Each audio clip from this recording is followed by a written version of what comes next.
Hello and welcome everyone. This is the D1 Semifinals of the Collegiate Chess League Spring 2026 season. My name is Joe and we have some exciting matches on the line today here, starting off with SLU, St. Louis University, the defending champs, #1 seed, up against the challengers from India, SRM IST.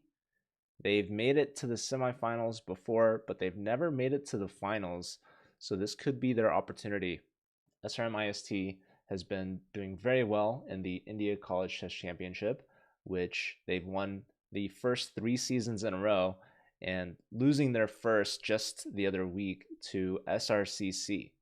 So a bit of an upset there, but now they've got their global Collegiate Chess League semifinals match to worry about, and they definitely have the firepower. They definitely earned their right to be here, defeating University of Texas Rio Grande Valley last week in the quarterfinals, and SLU earning the #1 seed overall from the regular season. Didn't have to play last week. They earned themselves a bye week, and now they have some rest before their matchup here today. After this match, we will have the second semifinals match with UT Dallas taking on Mizzou. And Mizzou played last weekend as well, taking down another Texas school, Texas Tech University. So can they take down the other Texas team left in the league at University of Texas Dallas? We'll find out. So back-to-back matches today. Very excited, and I can't wait to have the games starting. But in the meantime, while we wait, shout out to Eskia and Smickle joining in the chat. Welcome in, everyone.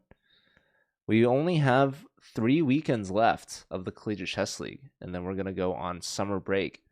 So this is the second to last week for the Division 1 playoffs. Next weekend will be the finals and the third place match. So the 2 winners from today will play next weekend. And that's going to be a big one, not only for the championship title, but also for $5,000 in cash prizes.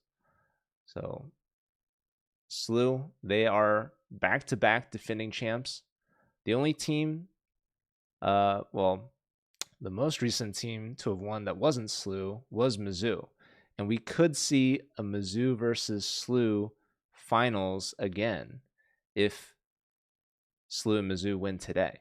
But last season, it was Dallas taking down Mizzou for that last spot. So we saw SLU versus UT Dallas, and that match was extremely close. It came down to the final game. It was 8.5 to 7.5 in St. Louis's favor. So definitely UT Dallas is trying to get their way back, especially considering that it is an opportunity for their first ever championship in the Collegiate Chess League. They've never won it outright. SLU and Mizzou both have many times. In fact, they're the 2 most winningest teams in the Collegiate Chess League. SRM also hasn't won a championship, but like I said, they've won the India College Championship, so they definitely are no strangers to winning championships. But they haven't quite gotten past this mark, so we have a chance at making history here today. Can they live up to it, or will SLU take them down again? Will there be summer arenas again? The legit chicken? That is a great question. We haven't had any plans yet, but it is very possible we could bring that back. I know in past summer seasons, we've had Bug House Championships and Bullet Championships. I'm not sure if we will do that again. So you'll have to stay tuned. We do have our Discord server where we make all of our announcements. So if you'd like to join that and make sure to stay up to date on that, definitely go ahead and join there. And yeah, appreciate you asking. Let us know if you're rooting for a team or multiple teams, or if you're from one of the lower divisions, you could let us know what school you go to. And yeah, the players are all joining a Zoom call right now with a 2-camera setup actually for fair play. So obviously, online chess is pretty serious. We'd like to take this as seriously as we can. So the players have to join a Zoom call with fair play proctors, and they require a 2-camera setup. So right now they're going through their fair play checks, sharing their screens, showing their task manager. And once they're all completely set up, we can get the chess going. As a reminder for the format, it is a team format, 4 versus 4, 5+2 blitz. So it's all play all. So each player will play 4 games. Now, that means that the whole match is out of 16 points. The first team to 8.5 points wins. Now, if it's tied 8-8 after the 4th round, we will go to overtime, which is actually 3+2 blitz. And if it's still tied, then they'll do 1+2 bullet until somebody breaks the tie. So we've seen that happen before. It can get very exciting. Those games get very fast. Dude, I will do that, Smickle. If you want to invite me, I'll go. I will commentate. There are actually, I think, a few teams from the Netherlands competing in the Collegiate Chess League. I think there's Amsterdam University or something like that. Perhaps. There's at least one. We have a college club database, actually, with all of the schools that have ever competed in the Collegiate Chess League or have been involved in the College Ambassador Program. Hello, Speed Chess. How are you? For the 4 of us.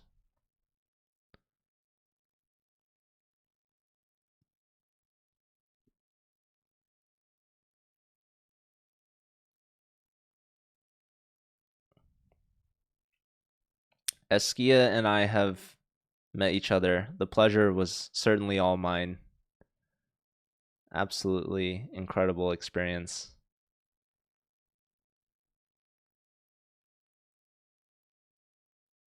I mean, he looks great on stream, but in person it's even better.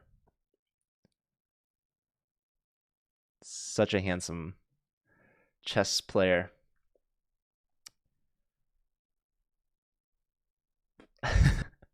I'm, I'm clearly waiting for these games to start. I've met Joel as well, and Sam, and Alex, and Phoebe, and many more. Adrian. All right, I have one of the pairings here starting up. Exciting times. So let me go ahead and cue those up for us here. All right, this first pairing, we've got the top board from St. Louis University with the black pieces, Aryan Chopra. He's playing against the board 4, Manish from SRM IST. Manish International Master, listed as 2794, chess.com Blitz. Aryan Chopra at over 3,000, chess.com Blitz. He's been a huge part of St. Louis's success so far this season. And the pairings will get harder for Aryan as the rounds go on. So the top board plays the board 4 in the first round. And then board 3, and then board 2, and then finally board 1 in the 4th round. We have the other games are starting as well. It's actually a higher rated player for St. Louis on board 2. Victor Gajic, Grandmaster, at 3144, playing against Srihari LR, another Grandmaster Ah, this isn't even Slew's board 2. My apologies. This is listed as their board 3. So Srihari LR is the board 2. 2892. Slew is definitely the favorite. Just I think based off of the strength of the players, the ratings. SRM has 2 international masters competing on their boards 3 and 4. And St. Louis has an international master on their board 4. This is their captain, Steve, actually. And this was a missed opportunity already here. There was a move. C takes D5. If E takes, then there's... Wait. Knight E5. It's wanting. Apparently. It was saying this is about +1, but Steve doesn't go for it, plays B5 instead. And now we've got these 4 pawns here. Tons of tension in the center. Lots of potential trades.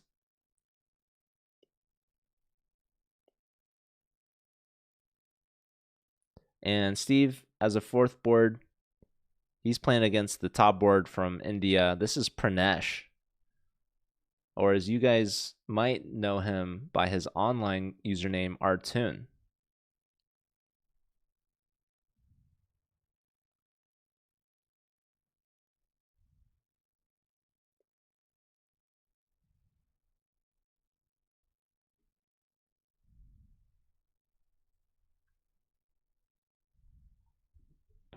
So we definitely have to keep an eye on Artoon. He's India's strongest player. And he's going to be a huge part of their team's success.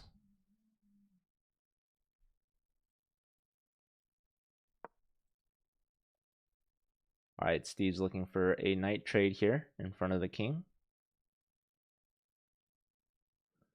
Black can take this. This is a well-placed knight. There's no risk for black to have this knight captured because a pawn will recapture with a fork. So if Steve wants to remove this knight, they'd have to take with the bishop. Otherwise, they will need to move this knight to push their f-pawn, which is pretty weakening. But Pranesh brings the knight back. Knight e to f6. Perhaps looking at new opportunities. So right now, neither side is engaging in trades, but Steve now, breaking the tension, engages on d5. Now this bishop opens up. Black could have taken with the pawn or with the knight. Pawn takes, keeps the bishop out. So taking with the bishop directly, and that's potentially threatening to take on f3. That could damage Steve's pawn structure in front of the king. But that being said, Steve shows no fear. He takes now on c5. Knight recaptures, hitting the bishop. Bishop tucks back. So black was not willing to give up such a great bishop on the long diagonal. And Steve was also okay with taking with the pawn, potentially putting the king in the corner. And now using a semi-open g-file. Here, we see a strong pawn push from Artoon. Artoon's also up on time by 1.5 minutes here. But the move here, knight f1 needed to be played because after captures, the knight has to move back anyways. But now you've given black a semi-open file to work with. And look at this knight. It's pinned to g2 now.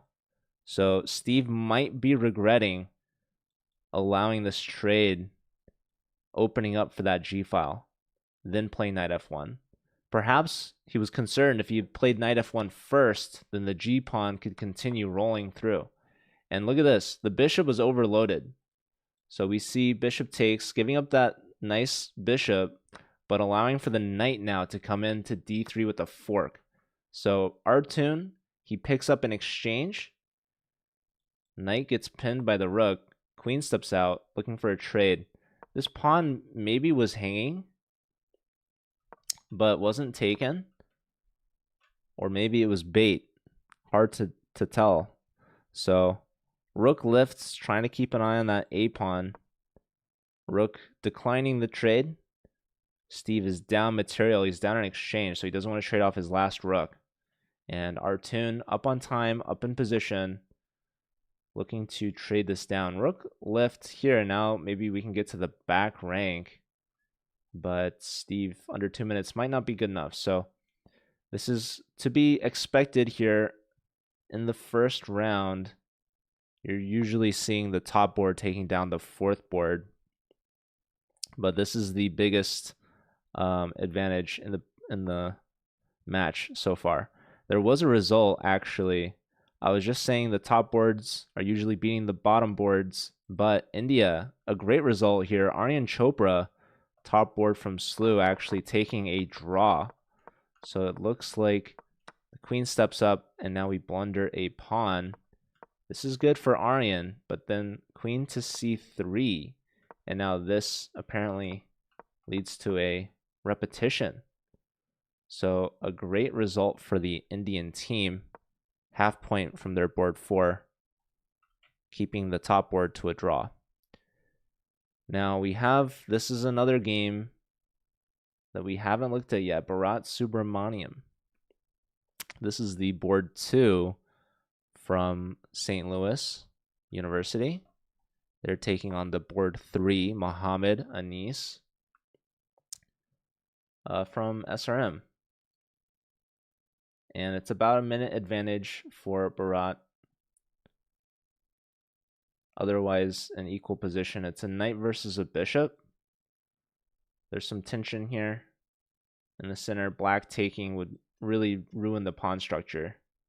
And this is an isolated c-pawn. Black decides to take because a pawn is a pawn. Otherwise, you know, white could take. So we see a trade here. Now it's just queens and rooks. And oh my goodness, I don't believe it.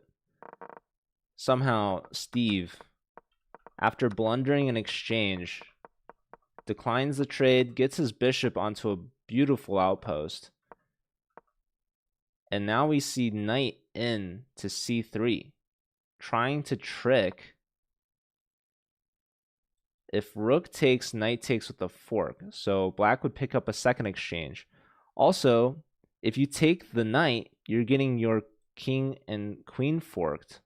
But then Steve finds bishop back to f3, hitting that queen and guarding the D1 square. Absolutely critical move. And this is actually winning material for Steve. And now Pranesh is in shock. Pranesh cannot believe it because now the rook is just going to be hanging. So a little too fancy, knight c3, allowing Steve a huge opportunity. And this just goes to show board 1, board 4 doesn't matter. These players are talented. And at any given game, they can upset and take down any of the players. And here we go. Steve, he now has 2 minor pieces versus a rook. This pawn's defended. And Pranesh, he's going to try to push on the clock and try to fight back. But this is looking great for St. Louis. Let's check in on Viktor Gajic, 31-44. Grandmaster versus Grandmaster, both players under a minute, and this is looking very good for Srihari. So what happened in this game? Bishop back to d2. It's given a question mark. Bishop to g5, given a miss. Queen check, king in the corner. Taking a pawn and now pushing through e4. And now this knight has to find a new home. But it's difficult. Where are you going? Also, bishop a6 looks tremendous. Bishop a6, and that's a skewer. Srihari LR just going to be picking up a piece for free.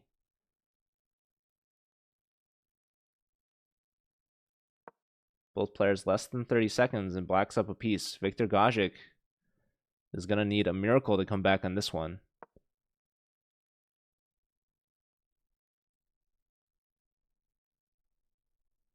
Oh my gosh. Okay, we have another draw, Barat and Muhammad, but then something terribly wrong might happen. What? Rook here, double question mark. Queen sacrifice from Pranesh. Artoon. It's still 2 minor pieces versus Rook, but those 2 outside pass pawns are on the move. And now Steve is losing. It swings so quickly, and Steve resigns. So Pranesh holds on.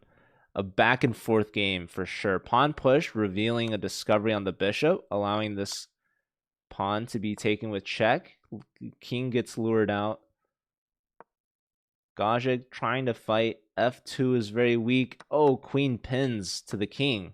Getting a trade, but Gajic still down a bishop. This bishop's eyeing these light squared weaknesses. This is indefendable. King tries to cover. Bishop h3. Oh, but then bishop doesn't go in. Instead, we see the pawn push, taking advantage of the pin now on the second rank. Pawn here. You don't even want to take this pawn because you're getting checked and deflected and discovered. Let's put some points on the board. Artoon with the full point. And now Srihari LR with the full point. And last but not least, Muhammad and Barat, both with a draw. So Slew not getting a single win in that first round. They're down 2 points. SRM IST, they came to play. They don't care about St. Louis's accolades, their previous championships, back-to-back defending champs. They said none of that matters. We have a match to play, and we can hang with the best of them. And to be the best, you got to beat the best. And that's what they're doing right now. They held Slew to 2 draws on their top 2 boards. So the bottom 2 boards from SRM doing well, drawing the top players from Slew. And then the top 2 boards from SRM getting the job done against their opponents, both winning. And Slew, they've got a hill to climb now. So it's still very early on in the match. Only the first round out of 4. So plenty of time for Slew to get back. And we've already got action going here. Round 2 underway. We've got Viktor Gajic playing against Pranesh now. This is a big one. Both players over 3,100. This is going to be the highest matchup in this match.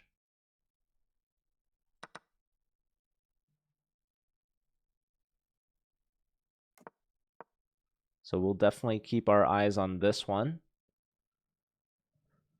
Viktor starting off with a loss, actually, against Srihari LR. So, and what's tough is now your next opponent is even higher rated. So, Viktor's got a tough task ahead of him. But the Slew team, they need to get it back together. Definitely Steve's game against Pranesh was ridiculous. It was blundering an exchange, followed by blundering a piece, and then a brilliant queen sacrifice from Pranesh to bring it back. So not often you see these mistakes so often, especially at this high level here. So knight back to d2, and that's going to open up for the light square bishop hitting the rook. And black just blocks the diagonal, says I don't want to move the rook, so I'm going to block with a knight.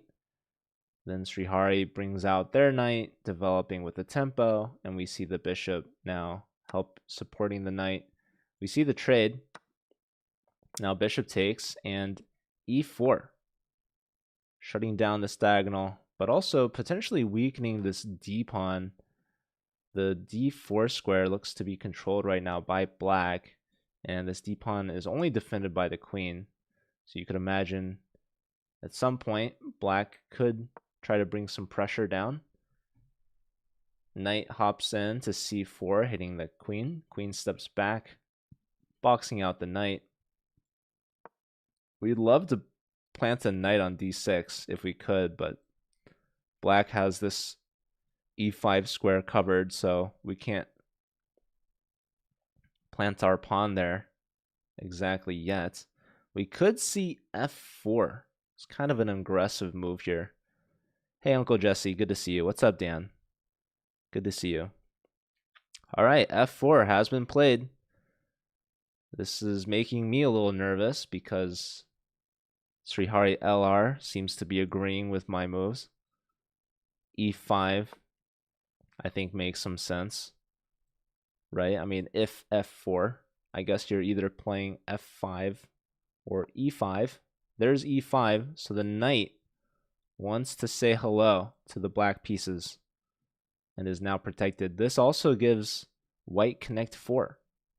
So Srihari showing that they know how to win in multiple games, not just chess. It's the game within the game, truly. Okay, with e5, the diagonal opens up again. Bishops get traded, and the queen recaptures. So now the queen is fianchettoed. Also, when you push the f-pawn, it's kind of weakening to the king, but right now that diagonal was covered by pawns. So we see b5 is played, and now d4, taking advantage of the pin, not taking, inviting the knight in to take with some potential discoveries, instead moving along with d5. And if the knight moves, we could see connect 5. With d6, this would be a passed pawn. And if black takes, white can take back, pressure on f7.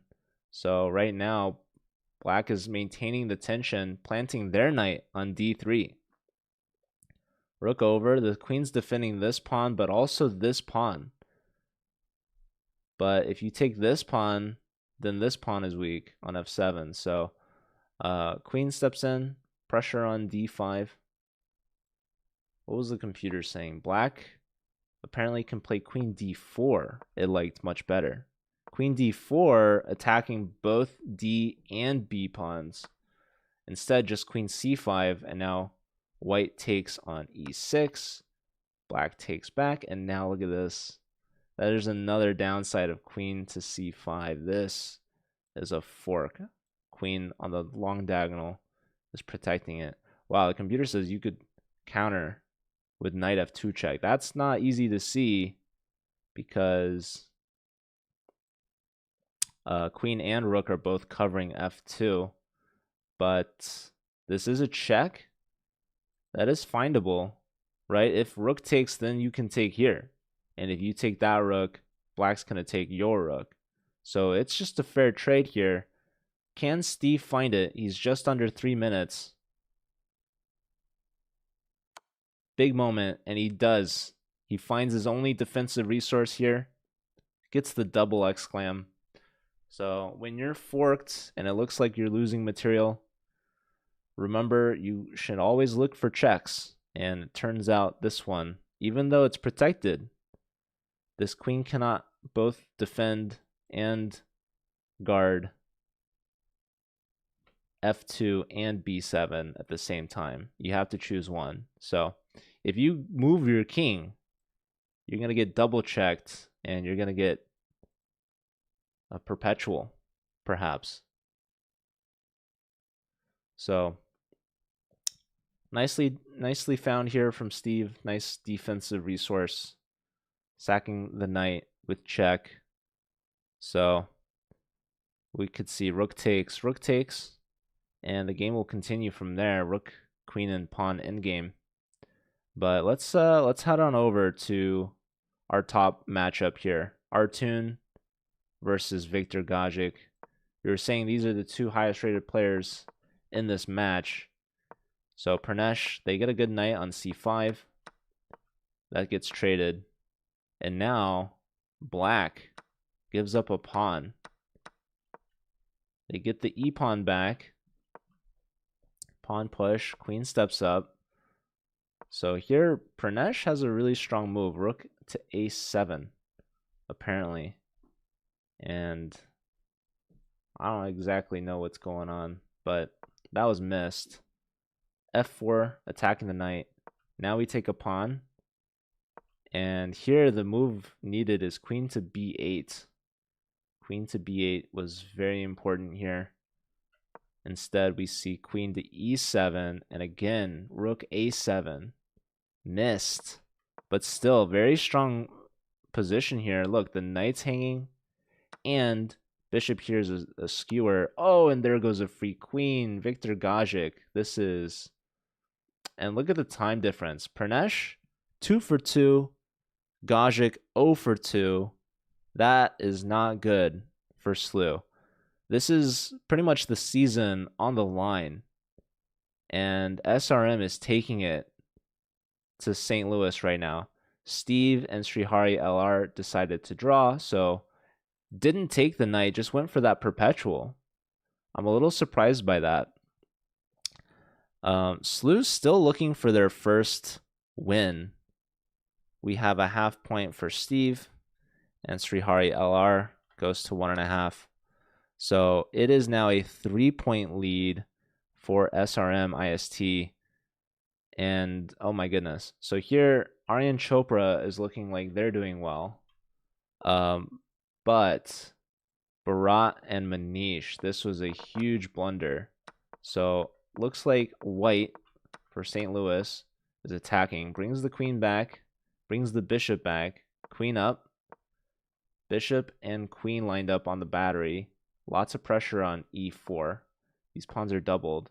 Bishop back to d1. And look at this move. Queen c1, pinning the bishop. And if the queen wants to defend, the knight has to move, but the knight's also pinned. So we see the dark square bishop is given up. And Manish is just up a piece. Wow, bishop d1. Huge blunder. Ladies and gentlemen, we might be witnessing collegiate chess history.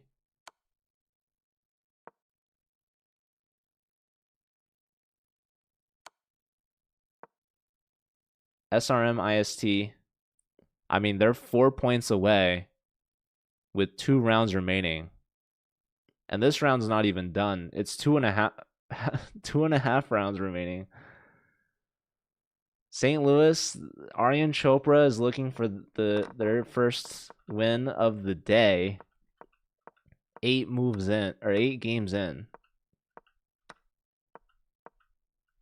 Yeah, looking for a queen trade here. Takes, and then knight takes here is going to be a freebie. This is a beautiful position for white. So this queen is pinned, not actually defending. This knight was defending, but obviously the knight is no more. So bishop takes. St. Louis gets on the board. Their top board, Aryan Chopra, with 1 point. Brings it back within 2. But Bharat is going to go down here to Manish, presumably. Manish over double Bharat's time and up 4 points of material. So up an extra bishop and a pawn. Bharat down to 20 seconds. Very difficult position. I mean, these bishops are just absolute beasts on the long diagonals. Yeah, the other semifinal match will be after this. That will be UT Dallas versus Mizzou. We see the knight looking for some trades here, unleashing the attack on the queen. So we see the knights traded off, and now black is looking to trade queens off the board. This is forced, and now it's just up a bishop. Bharat resigns. Manish, the board 4, getting their first full point. It is a 3-point lead. SRM IST beating Slew in the first round 3-1. They then beat Slew in the second round as well, 2.5 to 1.5. So Slew at least gets their first win of the match, but we're already in the second half. We're about to start round 3. And there's not a lot of games left. SRM IST, they need 3 points in the next 8 games. St. Louis, this is the biggest adversity they've faced all season. They were looking to defend their championship title, and we might not even see them in the finals. Wow, we're getting a huge raid from Chess24. Thank you so much. Welcome in, everyone. We are watching the Division 1 semifinals of the Collegiate Chess League Spring 2026 season. We have SRM IST from India taking on the defending champion St. Louis University. And we just finished watching round 2, and we're starting round 3 here. SRM IST has a demanding 3-point lead, and it's the first team to 8.5 points wins. So SRM IST could close it out here, actually, if they win this round 3-1. So right now we're watching Pranesh. This is commonly known as Artoon by his chess.com username, for those of you that might know him better that way. And he's playing against Bharat from St. Louis University. And Artoon looks like they're already better here with the white pieces. Maybe some opening prep. But definitely this is St. Louis's biggest adversity. I don't think have ever been down this far. Bharat brings the bishop to a6, trying to prevent a kingside castle. We could see d3 to try to block that. We could also see Pranesh just follow through with the fianchetto. Yo, what's up, Dr. J-Law? Shout out to Dr. J-Law in the house. Good to see you. Anonymous gifting. Thank you very much. Yeah, how did candidates go? I saw Sindarov was playing Fabi, but I feel like Sindarov is just... Has he clinched it yet? Has he clinched the candidates? He might as well have.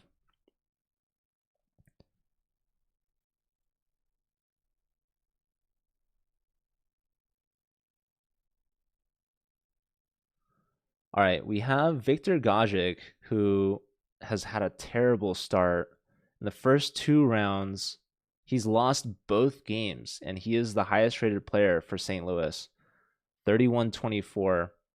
And now with the white pieces finally looking like he has a chance, bringing the knight in. Black developing their knight, looking for a trade, also looking to get castled.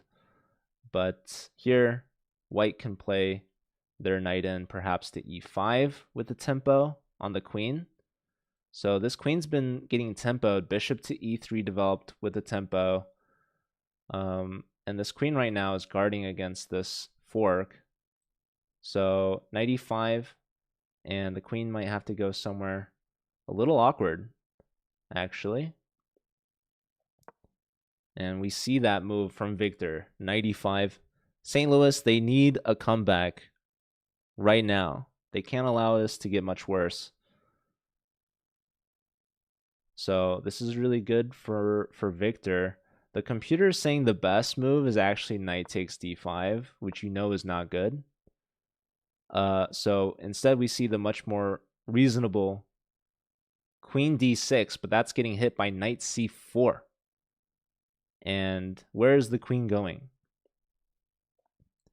These are the tough questions. The queen can come back to c6, but then you have knight c to b6, and you're hitting the rook. And then I don't know what's going on, if I'm being honest. This is what the computer likes. I can tell you this much. It also likes knight db6. So you're hitting both rook and bishop. If you want to save the rook, you have to go to b8. Whoa, Viktor decides to go for the queen instead. Knight a5, knight on the rim. And of course the queen can come back, but you're gonna maybe repeat.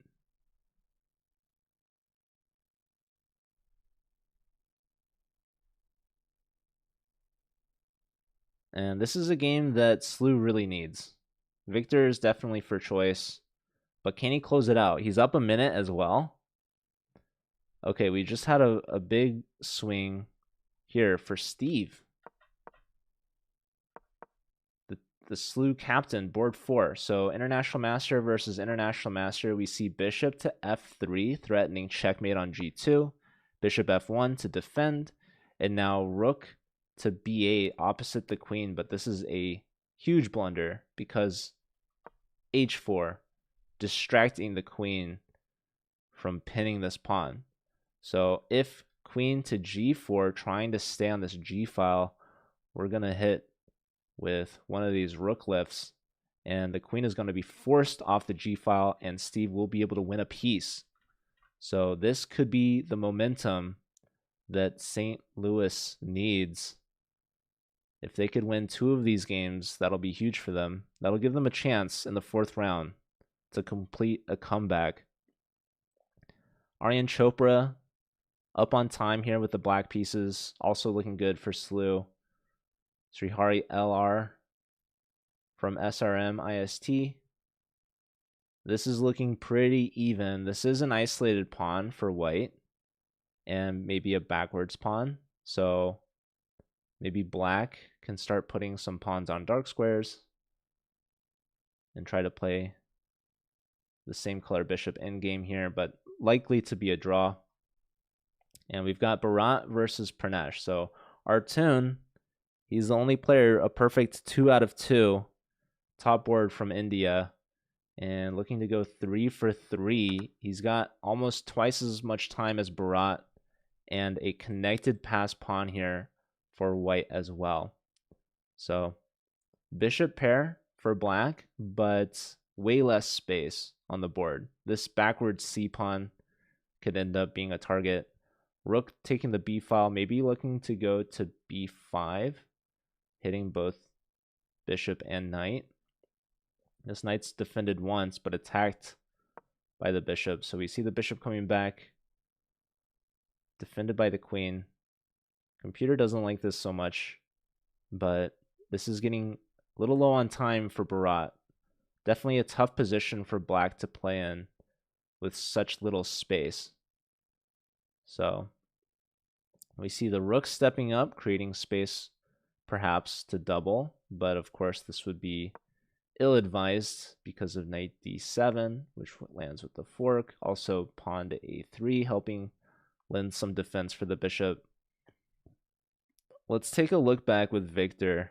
Let's see how Victor... Okay, so Victor's won the queen.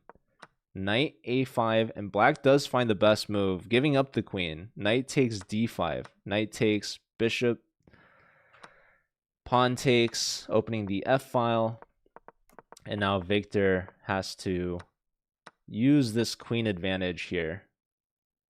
So pawn on a2 is grabbed. Rook goes to the a file, looking to win the a pawn. The queen can get hit. This bishop is hanging. Okay, Aryan Chopra and Srihari LR did draw that game. So Aryan goes to 2 out of 3. And Srihari LR goes to 2 out of 3 as well. SRM now up to 6 points. They are 2.5 away. But can they close it out against St. Louis? Looks like Mohammed's about to lose. Steve is trading off 1 pair of rooks and is enjoying the extra bishop. Victor also ahead with the queen.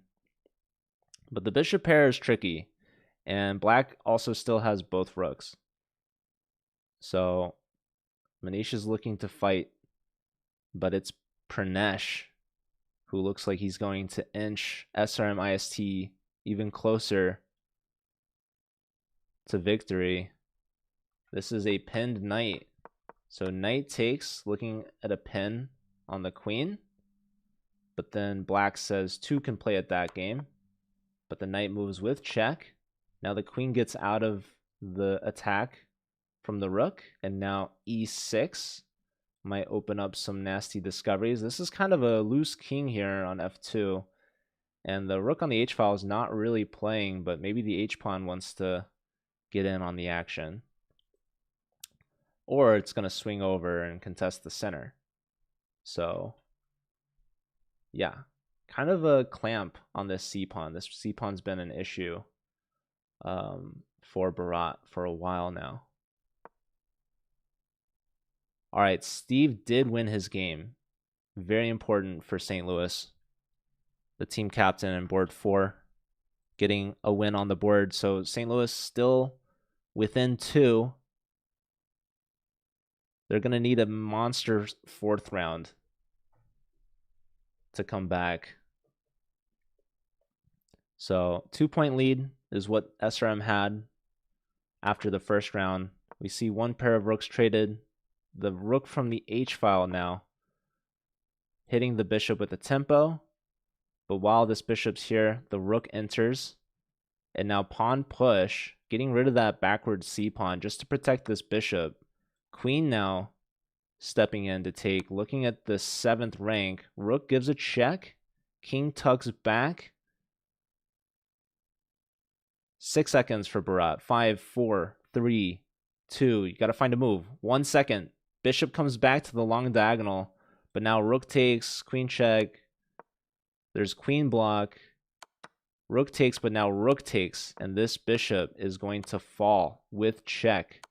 So now up a piece and soon to be a loss. So Artun gets the resignation there, and he's a perfect 3 for 3.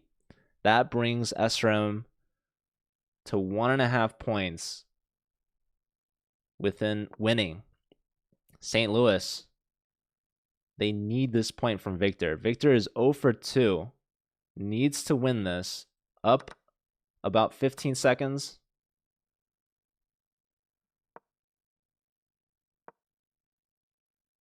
Black is trying to hold this, so one pair of rooks gets traded off. It's 2 bishops still, though, and they're both defended on outpost squares. This e-pawn is isolated, so white needs to come up with a plan here. Going after the a-pawn. And importantly, Victor's up on time. Okay, bishop comes back to defend. So everything's defended, but white might give up the exchange here to get this pawn. The b pawn's protected, the c pawn is left hanging, but then the d pawn will fall.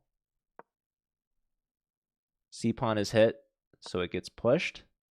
The a pawn is pushing. This bishop is no longer defended. Queen's trying to come in, but the bishop blocks. Eval's squeezing its way back to equal. But black is pushing pawns. Okay, here's the exchange sacrifice. Trying to reconnect the e-pawn, but black's not falling for it. Now does, because the d-pawn was going to be taken. So gives up an exchange. It's a... Oh, and that's a check. And there goes the d-pawn. And now the coordination is a little bit tougher. But the rook is defended by the bishop, and the bishop's defended by the pawn. Queen gives a check. The a pawn is a little loose. Queen check here. Whoa, okay. G4. Rook comes over. I'm surprised we didn't just take the a pawn. Is anyone else surprised? Just me? Victor? There it is. Check. Takes. And now these pawns are going to win the game. Oh, check. Pressure on the bishop, so the rook can't go too far away. There's a check. If rook block, there's another check. Maybe you take this pawn. No, just pushing the b pawn. There is this rook check, but then you could take the pawn, perhaps. Bishop comes back to protect, but yeah, this is going to be much more difficult to hold. Queen check, king's running, but now queen takes pawn with check. Nope, just pushing the b pawn. Now the e pawn's hanging, but I mean, okay, attacking this pawn, attacking this, which would be a huge fork. Rook check. You could take on e3, but okay, the b pawn is running. That b pawn is gonna be gone. Hold on, so there's a check.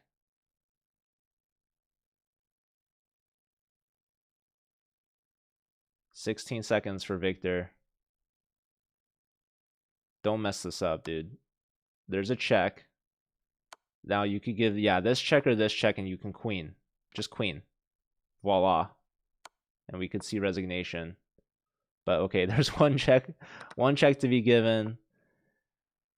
The rook is given up. So now this is much, much easier for Victor. We could see resignation there. And Victor getting a huge point on the board for St. Louis. So keeping it within 2. 5-7.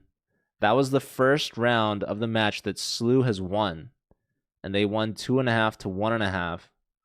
So they were down by 3, now only down by 2. So since the first round, SLU and SRM have been equal.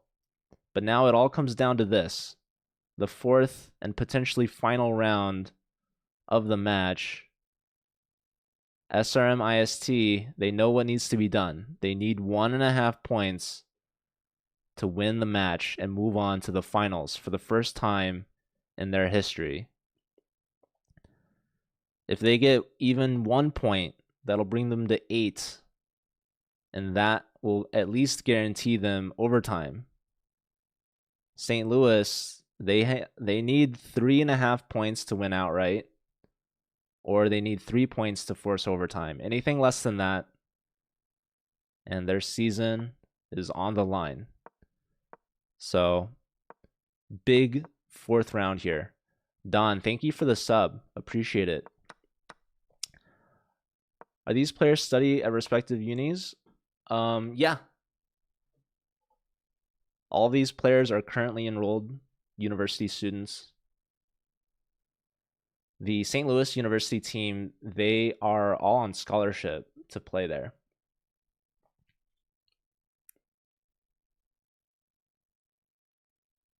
Okay, so we've got Aryan Chopra, top board from SLU, up against Pranesh Artun, who's a perfect 3 out of 3. Chopra has the most points for SLU with 2 out of 3. So every board now is extremely critical. Like I said, 1.5 points for SRM to win. SLU needs at least 3 to draw. So SLU top board with the white pieces here. And looks like the knights are going into f5. We could see g6, but that could be potentially weakening the dark squares. Black has yet to choose where they want to castle. Anna Cramling with a massive raid. Oh my goodness. Thank you so much.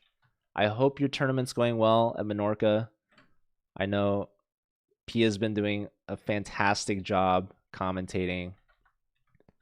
I hope you're all doing well. Let me know how she did today. Welcome in. We are watching the Collegiate Chess League, which Anna actually used to commentate back in the day, if any of you guys remember. She's 4 out of 8. That's actually really amazing, because I know she's playing some strong players. She won 2 games today. Oh my goodness. Back to back.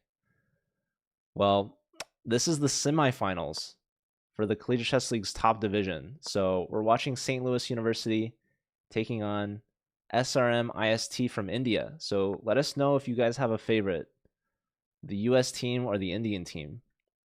Basically, SLU, they're the back-to-back defending champs, and they're the #1 seed, but they're losing right now to SRM IST, and you guys couldn't have chosen a better time to tune in, because this is the 4th and potentially final round.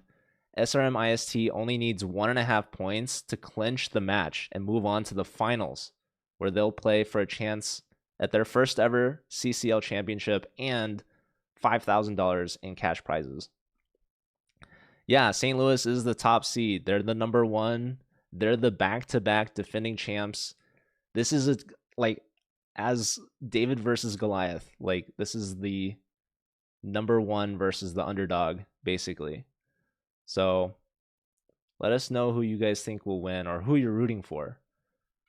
This is the start of the 4th round. So both of these players over 3,000, and they're studying in college. They're both grandmasters, and we've got 4 boards total. So this is the next player for St. Louis, Victor Gajic, 3126. Thank you guys for the follows. Thank you, Skiggy, for the gifted sub. Really appreciate it. Lucid String for St. Louis. Who's winning, David or Goliath? I mean, it's a tale as old as time. All right, Victor Gajic, little down on time here. It's 5+2 blitz, so there is some increment. And if it's tied 8-8, it'll go to overtime, and they'll play 3+2 blitz. So I'm kind of hoping for that as well. But I don't want the match to last too long because we actually have another semifinal match to watch today, and that's going to be between UT Dallas and Mizzou. So last season finals, we saw St. Louis beating UT Dallas. And it'd be crazy if they both made it back. We could see an all-Missouri final with SLU versus Mizzou, but we could also see a completely new final, SRM versus Mizzou. So anything can happen. These are the bottom two boards. With the black pieces is Steve. This is the St. Louis captain, international master. Both these players are very close in rating, 2806 to 2809. And both of them have 1.5 points out of 3, which is pretty good considering they're the fourth boards. They're international masters. They've just been playing against other grandmasters, basically. But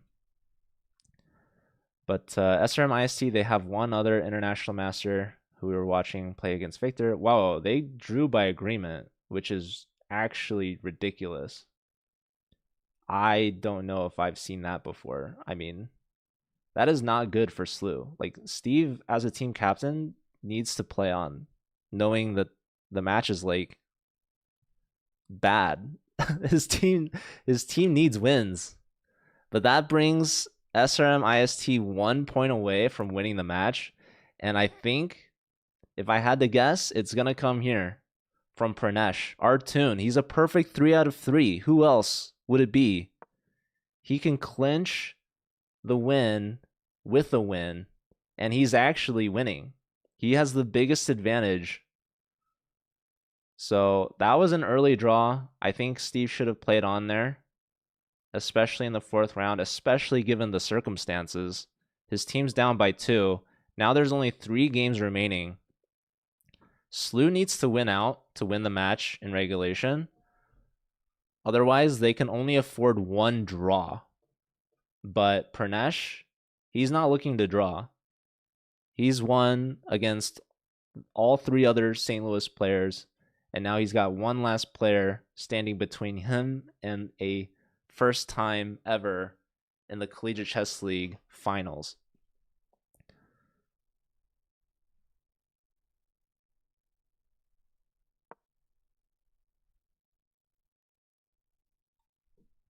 Dopa, thank you so much for the sub. I really appreciate it.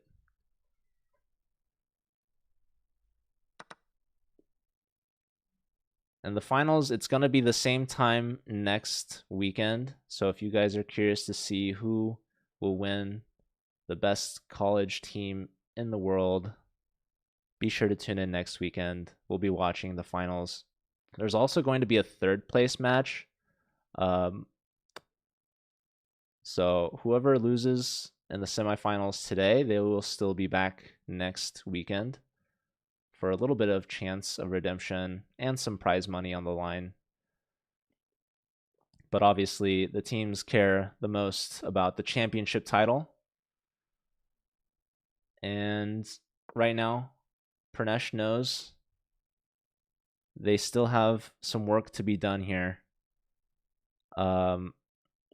SRM, they could draw their way to victory. If they get 3 draws in a row, or even just 2 draws, they could draw 2 out of the 3 games, and that still is enough for them to win. Yeah, there are multiple divisions, actually. The Collegiate Chess League has 25 divisions. So right now, we're just watching the top division. The team average to make D1, your team has to at least be 2750 blitz to make top 8. So the top division of the top 8 teams in the world in college chess. The 25th division, that team average is more like 700. blitz. So the Collegiate Chess League, it's for everyone. I know we're watching these players like over 3,000, mostly grandmasters, but that's just the top division. There's 25 divisions, and they're all playing right now, actually. But we can only watch one at a time. Okay, very interesting move here. B3, taking advantage of the pin on the C file. So if pawn takes, that's going to be a hanging rook. So white's looking to potentially win a pawn here. Lots of pressure on C4. This is black's most advanced pawn.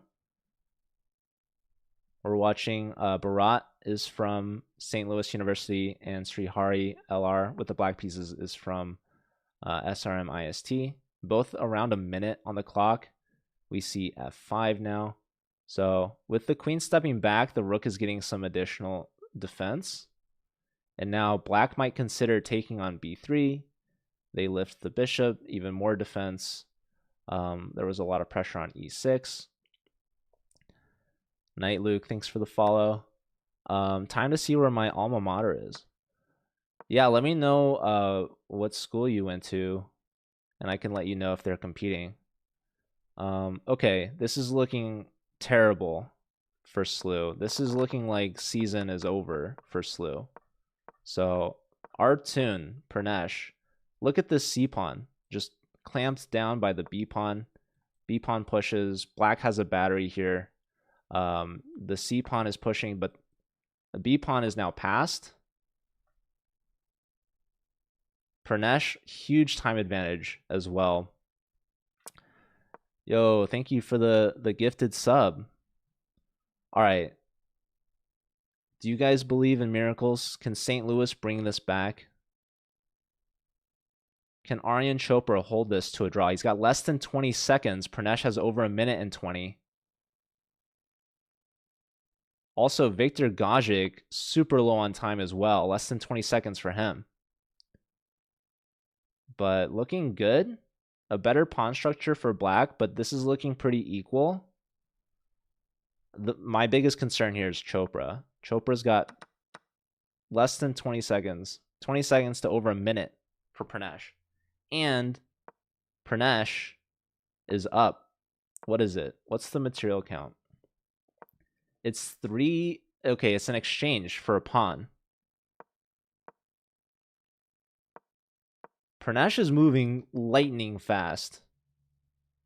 Bishop hitting the rook. Bishop tucks back, hitting the knight. Bishop to D5, hitting the rook again. Rook lifts, hitting the C pawn. Knight hits the rook, defends the C pawn. Rook moves, pawn pushes now. Chopra's fighting back. And Bharat is completely winning his game. Ladies and gentlemen, this match is not over. But Viktor Gajic, only 3 seconds, 4 seconds, living off the 2-second increment. Any win from any of the Indian players secures the match victory. But Chopra, down in exchange, he gets his passed pawn up to C6. And he's fighting Pranesh. Lots of pressure on this C pawn. What is going on? Pranesh now under a minute, but Chopra basically living off the increment. Viktor Gajic down to 4 seconds. This is ridiculous. And draws are good for India, by the way. And Bharat just threw away his advantage. How is black not winning? Oh, there's a knight. It's oh my goodness. That's a check. The knight's going to hunt down the pawn. This could be a win for white. But black's pushing their outside pawn, but the knight's there.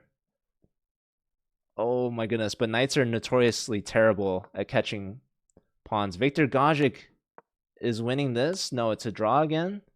But Chopra's losing now. Okay. What happened to the C pawn? Oh goodness.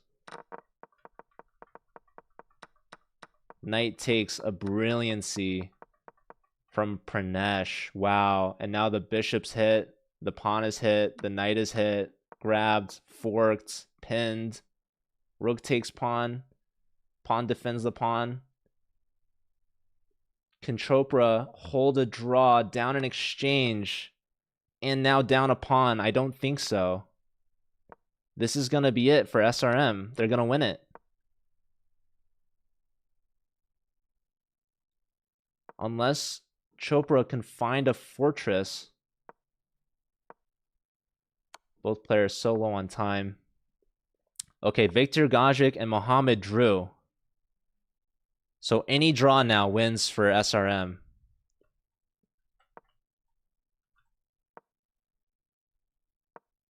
Slew needs to win out, basically. Oh, and that's it. That's the game. That's the match. Artoon with the perfect sweep. 4 for 4. Gets the job done for SRM IST. The defending champions, St. Louis, go down. And for the first time in school history, SRM IST moves on to the finals, where they will take on the winner between the next matchup, UT Dallas or Mizzou. So this is a huge opportunity for these remaining teams. We could see Mizzou try to get back to their championship, or we could see Dallas beat Mizzou, and then we will have a new CCL champion, either Dallas or SRM IST. So here we have a draw by repetition. And yeah, SRM IST, just from the get-go, they really took it to Slew today, and Slew, the defending champions, no more. Incredible stuff there. So thank you all for watching this, but remember, we do have the other semifinal match to watch. That should be starting in about 10 minutes. Let me double check with the players. We might have a player interview.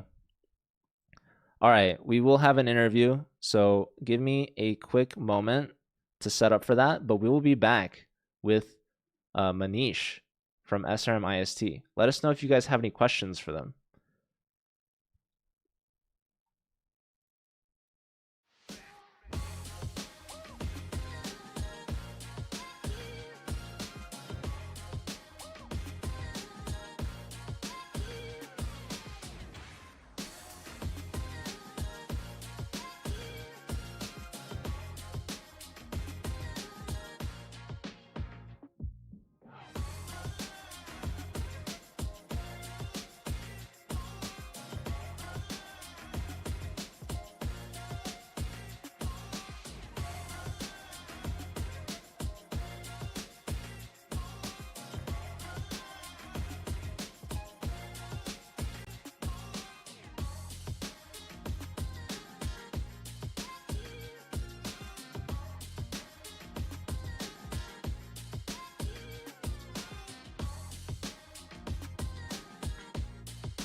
Hello, everyone, and welcome. We've got the board 4 from SRM IST, Manish F.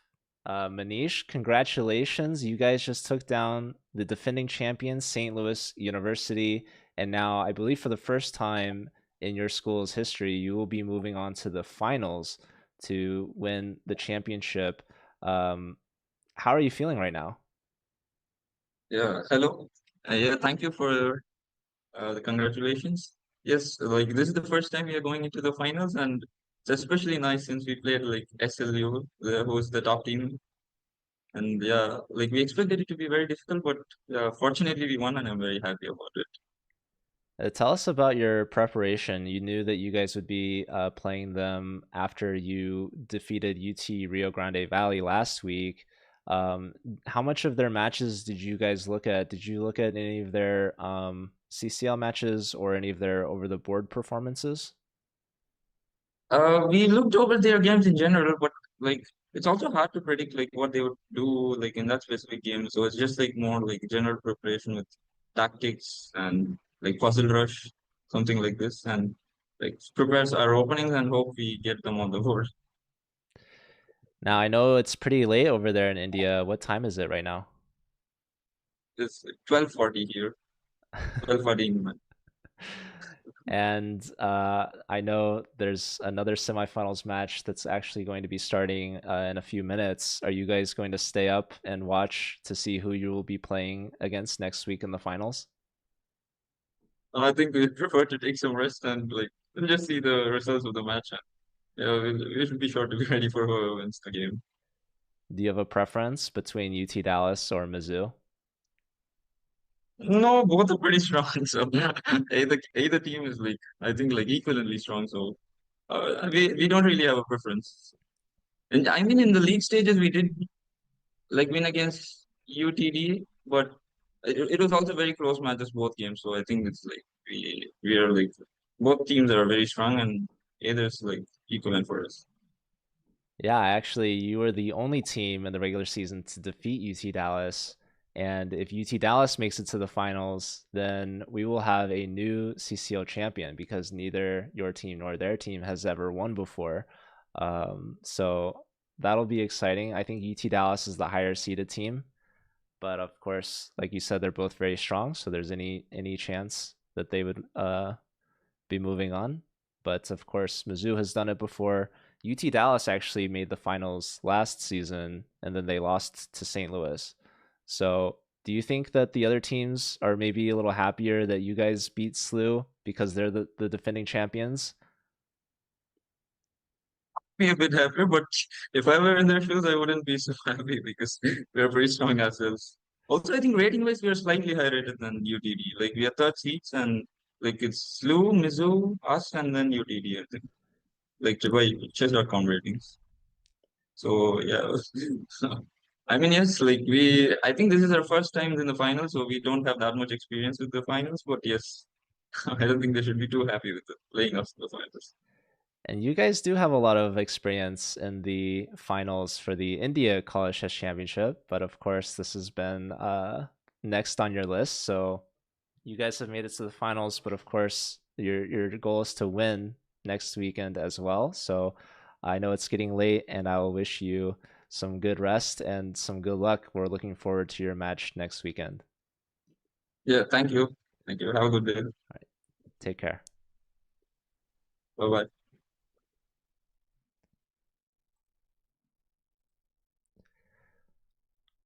All right, well, that was Manish F, the board four from SRM IST.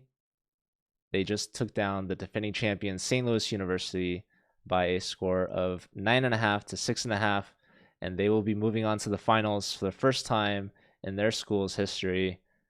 Very exciting times for India, and they will be playing against the winner of this next semifinals match. So don't go anywhere just yet. We still have one last match to show today. This is going to be between University of Texas, Dallas, and University of Missouri at Columbia. So UT Dallas versus Mizzou.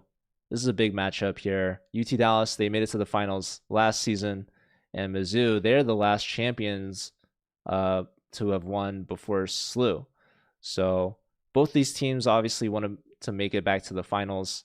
UT Dallas has never won before, and SLU, the defending champions, were just beaten by SRM IST. So it could be anyone's championship this season, and Dallas and Mizzou are both very strong teams. Dallas beat Mizzou in the regular season, but Mizzou obviously is very strong as well. They have Aryan Tari, who's actually playing over the board right before this earlier today. So both teams are joining. We have a fair play Zoom call where they need 2 cameras set up, and there's a fair play proctor that's checking, making sure that they're playing fairly. So I'm going to set up for that next match and make sure that the players are ready, and then we can go ahead and begin. So please give me a moment while we set up for that. We'll be right back with the second semifinal match, UT Dallas versus Mizzou. We'll be right back.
Hello, ladies and gentlemen. Welcome back to the Collegiate Chess League Division 1 semifinals of the Spring 2026 season.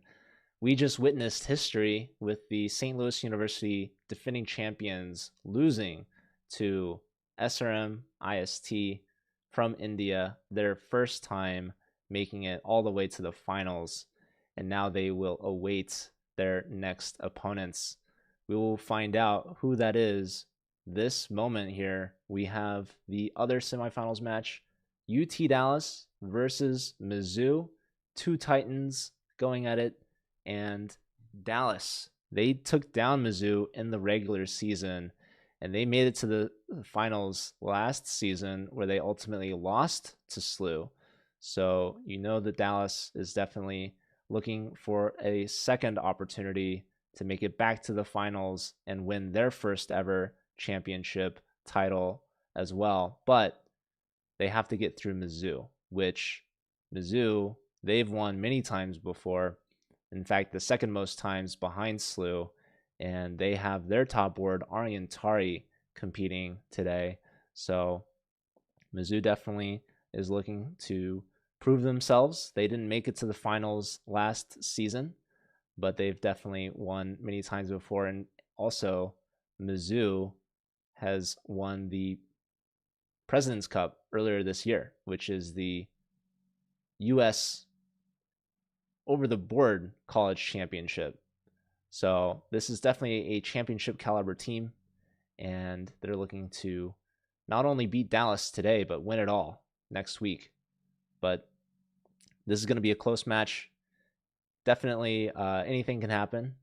We saw SLU losing to SRM. That definitely broke my bracket. If you guys made any prediction brackets, mine is not looking so good, unfortunately. I actually had SRM losing to UT Rio Grande Valley in the quarterfinals. So that goes to show how little I know.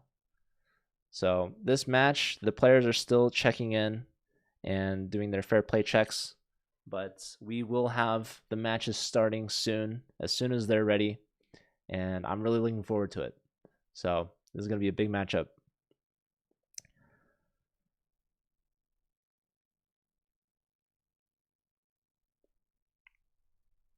If you guys were competing in a lower division, let me know how that went. I saw someone asked about their match competing for Armenia, the American University of Armenia. What's up, Bach?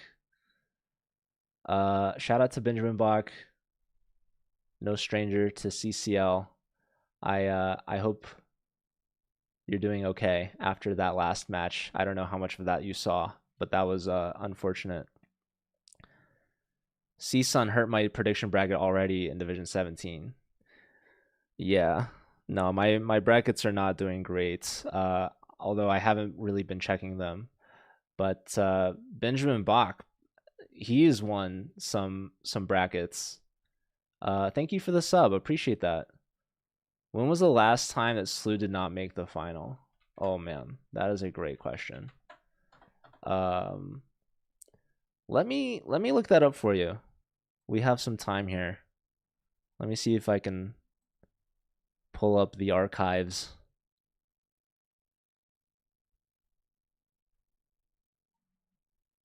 So SLU has won back-to-back seasons. The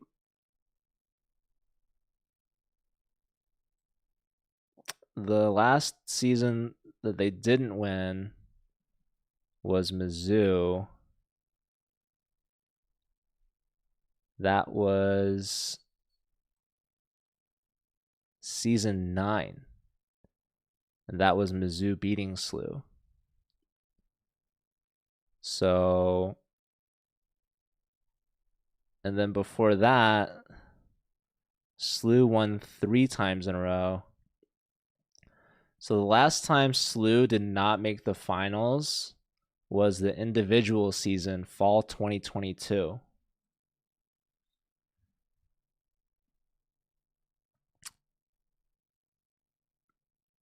So it's been like 4 years, basically.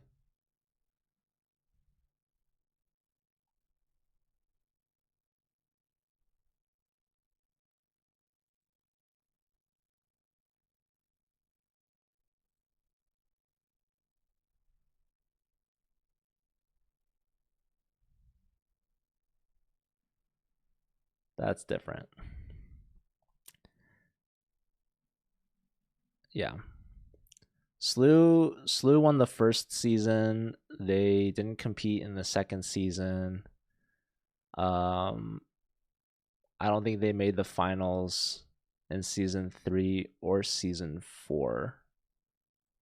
So it was, yeah, season 5 would be the last time Slew wasn't in the finals.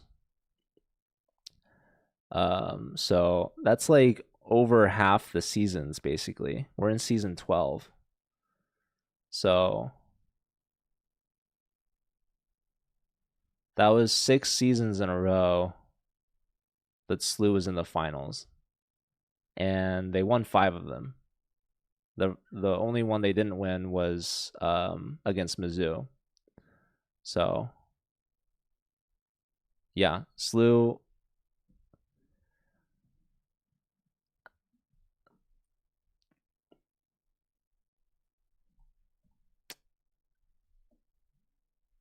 Rough end of their season. They do compete next weekend for 3rd place.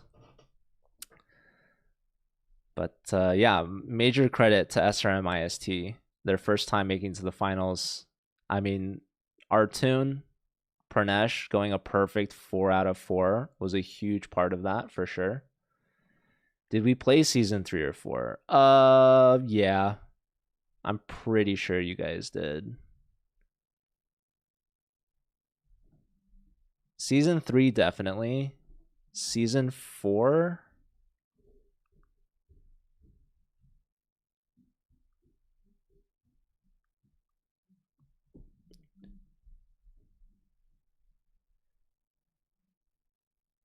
I'm less sure. When were those seasons? Season 3 was fall 2021. Season 4 was spring 2022.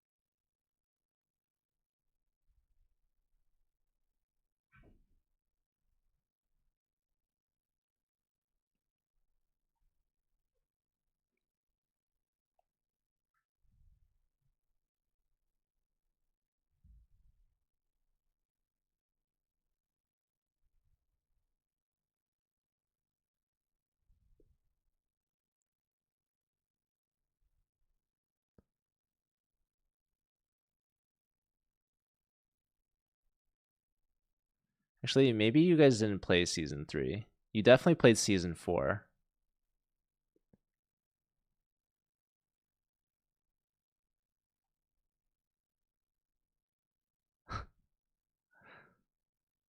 Maybe Slew registered for season 3 and then dropped out.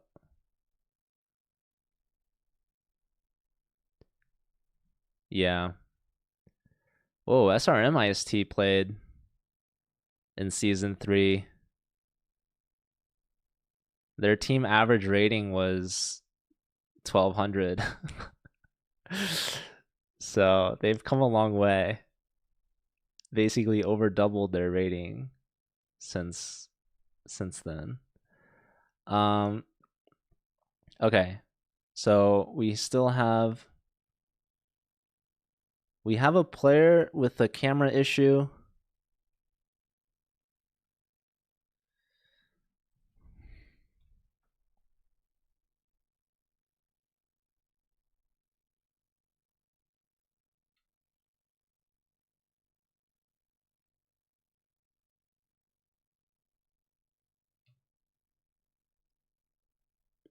You did not play back then.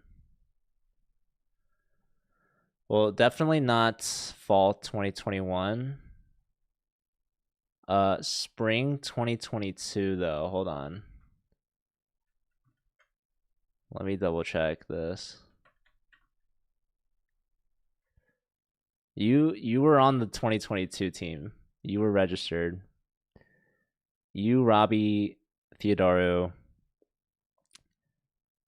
a few others. But It's okay. It's been a while.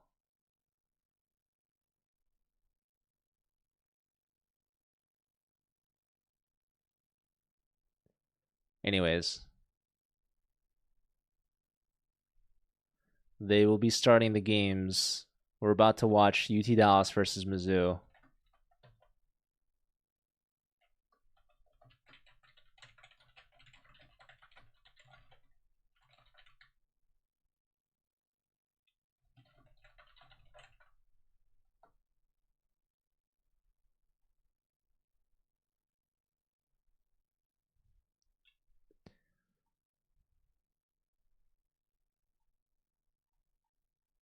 All right, here we go. I see the games.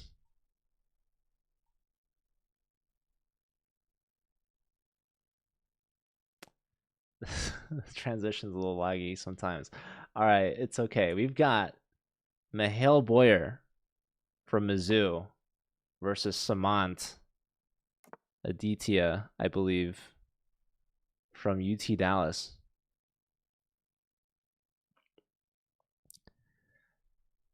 Let's look at, we've got the top board here from Mizzou, Aryan Tari. He was just playing a classical game earlier today over the board, now playing in the Collegiate Chess League Semifinals here in the top division. He's up against Gustav Chatterjee, the board 4 from UT Dallas. So I believe this is an all Grandmaster lineup. Yeah, all 8 players, all Grandmasters. So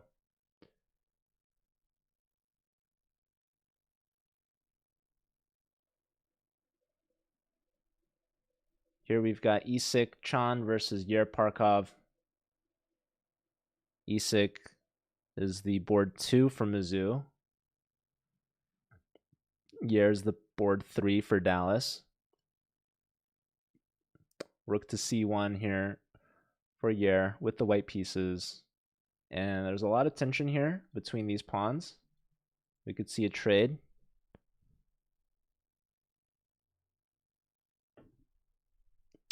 And I really like watching Cantor. Cantor, we've interviewed him multiple times.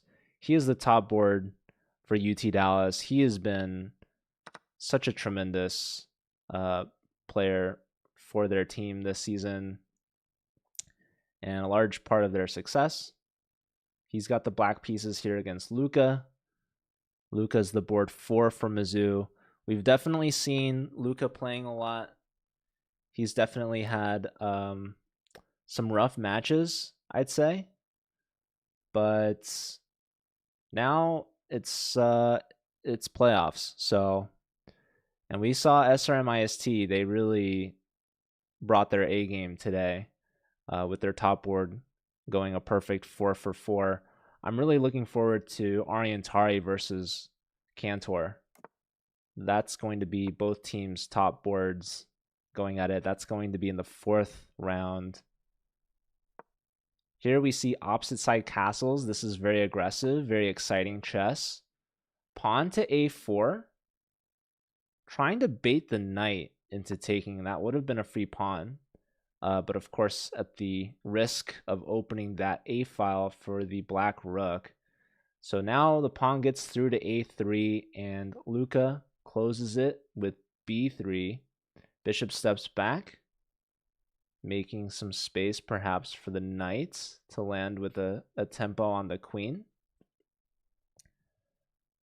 And Luca is down a little bit of time. Cantor over 4 minutes, Luca less than 3 minutes. And we've got Aryan Tari.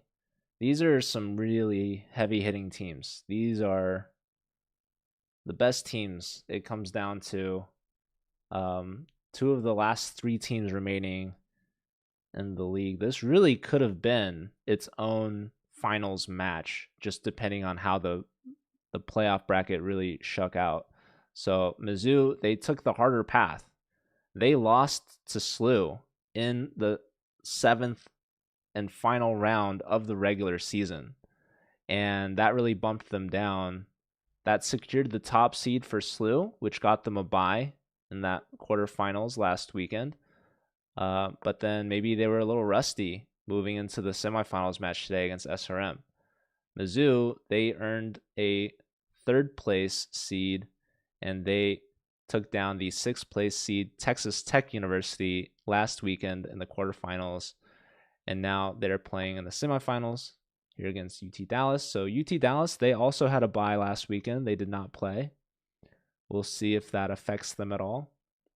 We see the knight moving to e5. That's attacking the knight with the bishop. So the knight hops back to d6. We could see a trade on c6. This could double black's pawn. Instead, we see that last minor piece develop off the back rank. There's a lot of tension on this long diagonal. We see the bishops are pointing opposite of each other, and this black queen is also putting some pressure on that bishop. And with the knight here, there's some pressure on the c pawn. This knight's defending it, but is also under attack. This queen's defending it, but was also watching the bishop. So we see knight to d2, lending some extra support. And now the knight reroutes to f5, putting additional pressure on d4, attacked by pawn, queen, both knights, and x-rayed by the bishop. So this pawn is only defended twice, really. So we see one knight gets traded, and now the rook moving opposite the queen. So a potential discovery. We could see bishop takes, for example, here with a double attack against the queen.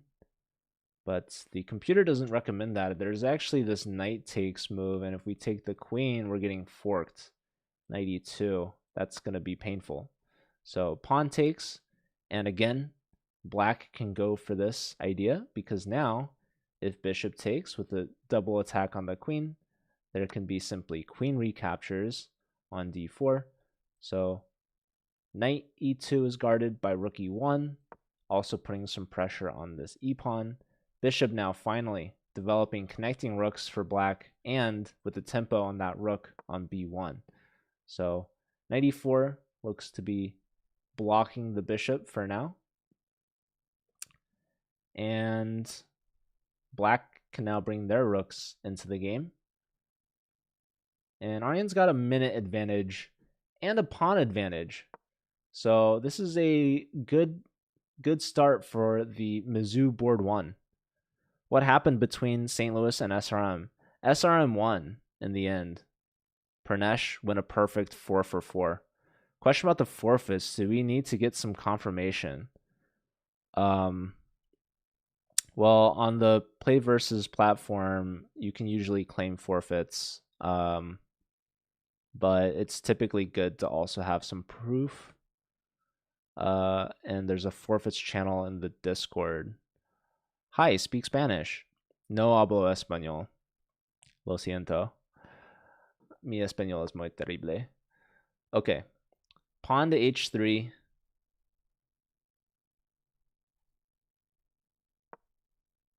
I could learn some more Spanish for chess. Para ajedrez. Me gusta el caballo. El caballo. I don't know. See. Okay. So Aryan's doing well against Kustav, but we were talking about Luka and Cantor. Cantor has been an extremely impressive player this season, and Luka not as much, but this is actually completely reversed and flipped. We see Cantor must have gone wrong somewhere here. So the king steps over to b1, queen steps back, and we see this move, c5. Gambiting a pawn. Luka takes a second pawn. And now taking another pawn. Pawn to b4, saving that extra pawn. So a 2-pawn advantage and the bishop pair for Luka. So yeah, some very aggressive chess from Cantor, just throwing pieces and pawns all over the place. We see a rook sacrifice here. an exchange sacrifice. So not taking on e4 with bishop takes or f takes, by the way. I don't really know. Oh, this is a discovery on the rook, actually. So sacking the rook first, then taking on e4. And trading this bishop off. So the question is, who's better here? And Luca is confident. Luca's saying, let's get these queens off the board, shall we? And so we see the queen trade, king steps up. We see the rook looking for d2. And yeah, Luca is down in exchange, but up 3 pawns for it. So king steps up, rook hits the f pawn. The problem is Luca's got like no time. That's the problem. 16 seconds versus a minute 50. Bishop hits the rook, but yeah, these pawns are gonna get the job done. This is probably more than enough time for Luca to convert this. Elwin, thank you for gifting. Mizzou's another team of St. Louis. So they're in the same state. They're both in Missouri, but they're in different cities. St. Louis University is in St. Louis, and Mizzou is in Columbia, Missouri. So it's about 2-hour drive, maybe 1.5 hours. Yeah, this B pawn is a runner. So Cantor, not a good start. Losing in the first round. You can queen here if you want. Yeah, maybe there was an easier way. But yeah, I would play like rook here. Oh, I guess they're threatening rook here. So that's perhaps annoying. But yeah, queen here should be good. Now the rook can come in. Look at this. It's such a weird setup here with the king and queen and the 2 rooks. King stepping over. I don't know what the plan is here. Yeah, rook b7. I mean, this is going to be more than enough for Luca. You can actually give up the queen here, funnily enough. Maybe considered it, but okay, another check, but I guess the king can lift up at that point. Perhaps. Probably. But yeah, really good result for Mizzou. I mean, Cantor is their best player by and large.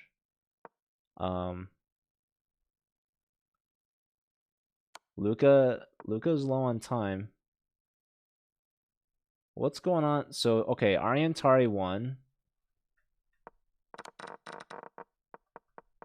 We were liking Tari's position.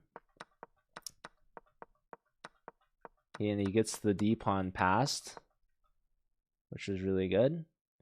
Wait, no, but black is covering it. Okay, black is up so much material. Okay, Mahil, less than 10 seconds. So Tari with the win. And Luca's about to win as well.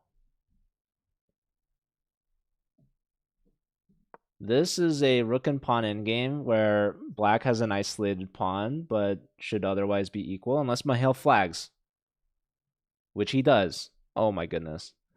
All right, so Mahil loses on time. Isak also low on time. Both these players less than 10 seconds. But Yerparkov is up.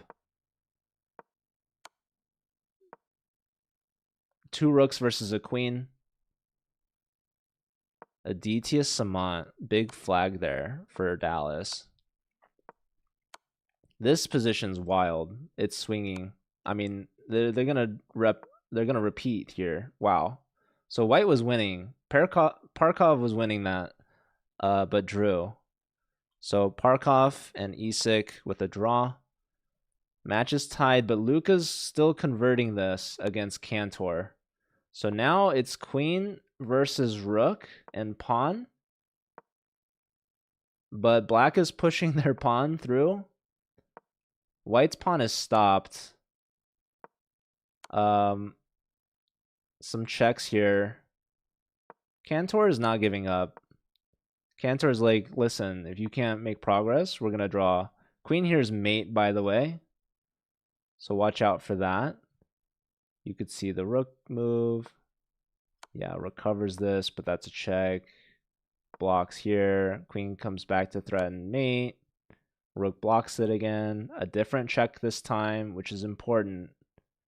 Blocking with the rook is typically bad. King moves, and this is a big blunder, apparently. Oh, repeats. Wow. And Cantor holds the draw against Luca. So that was a threefold repetition. Luca in low time, unable to find the winning maneuver here. But in this position, the move, apparently queen d4 is very strong. And if g2, there's one winning move, queen d3.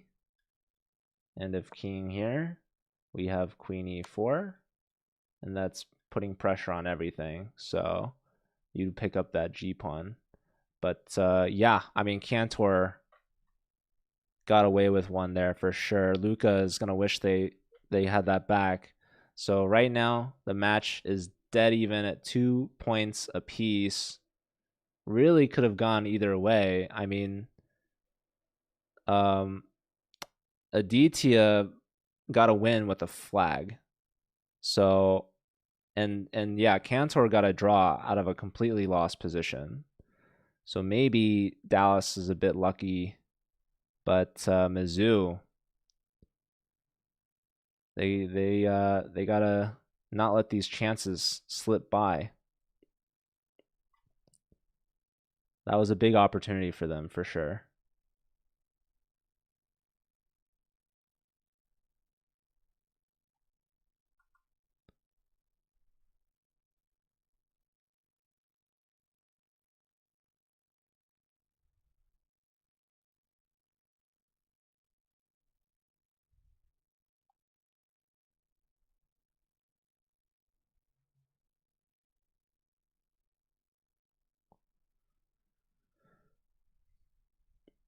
All right, round 2 now.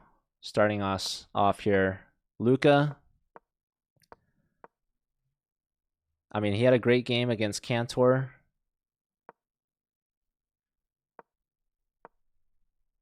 But he was not able to convert it. And Samant getting a flag against Mihail Boyer.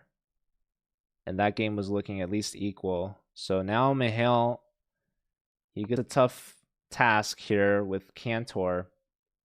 Both sides looking for a kingside fianchetto. We have c4 and c5.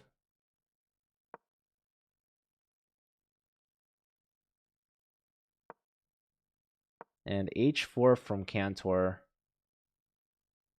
Considering h5, knight to f6, guarding this pawn push, maybe making white think twice about proceeding here. Pawn into d4, looking for some central trades. Also opening up for the bishop, potentially to pin the knight. So we do see capture. Knight takes. Also opens up for the bishop.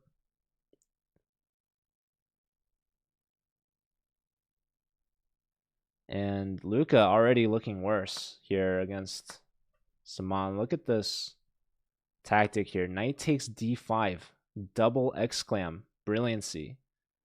And if pawn takes, then you have e6. And this king is uncastled and looking kind of rough. So if bishop takes there, you have knight fork. You take that bishop, and then your rook is joining the e file. So yeah, this is exactly what's getting played out.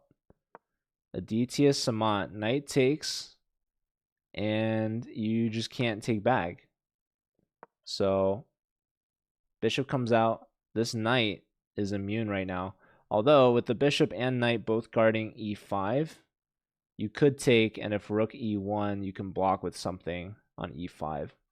So in this position, probably rook e1 is needed to help protect the knight.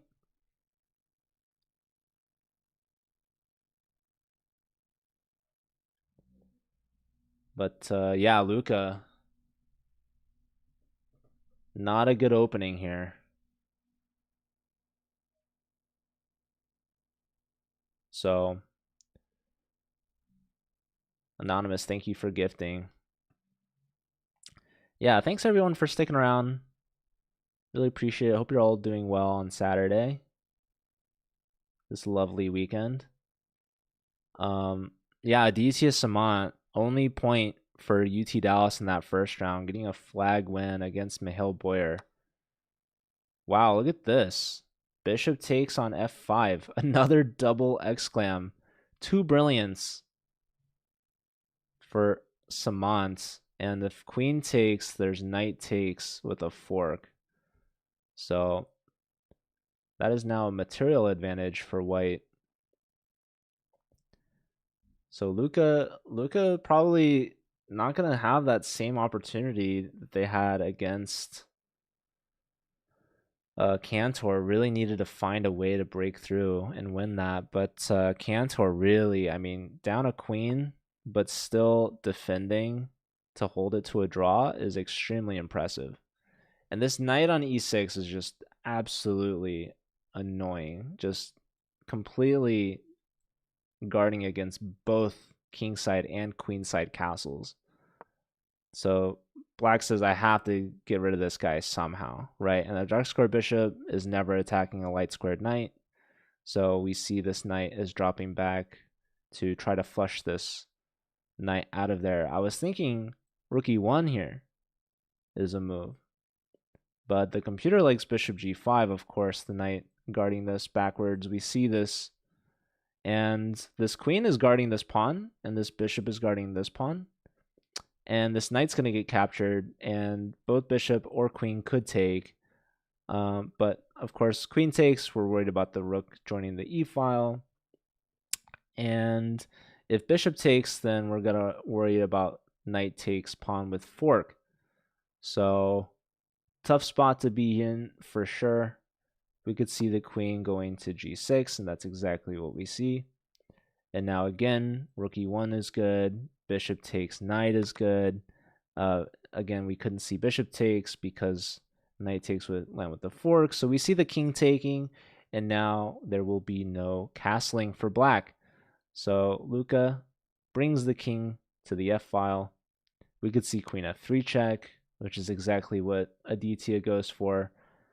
Yeah, the moves are really easy for white to find and really tough for black. So king is in check. You can block with the queen. And then there's going to be maybe some more checks. So you can't block with anything else, really. You can just move the king. But moving the king, there's still just queen takes d5. Which is also kind of scary. There's also knight takes. Then bishop e6 check. That's going to win the queen. Wow. Wow, what a game. I mean, that's main one, so holy smokes. Better than resigning, I guess. I mean, wow. That was 21 moves. Samant, a perfect 2 for 2 for Team Dallas. All right. Let's check in on the other games here. We've got Mihail Boyer also beating Cantor. So Cantor, rough start in the first 2 games.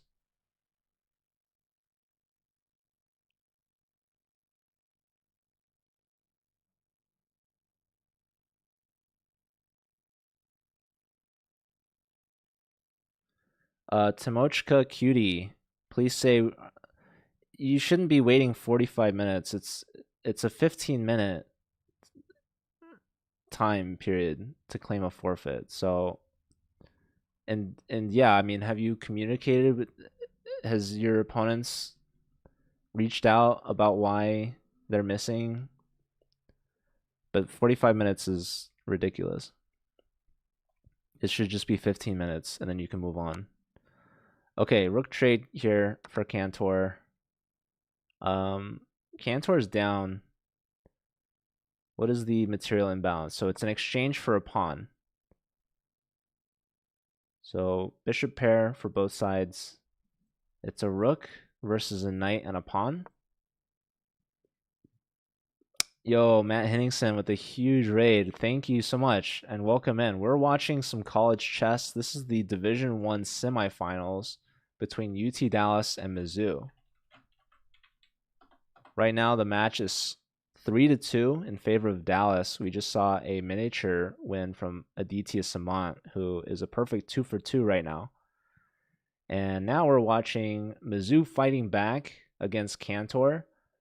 And Cantor was losing in the first round to Luca, but a large part of Cantor's defense to hold it to a draw was the time pressure. Luca didn't have enough time to find a way through.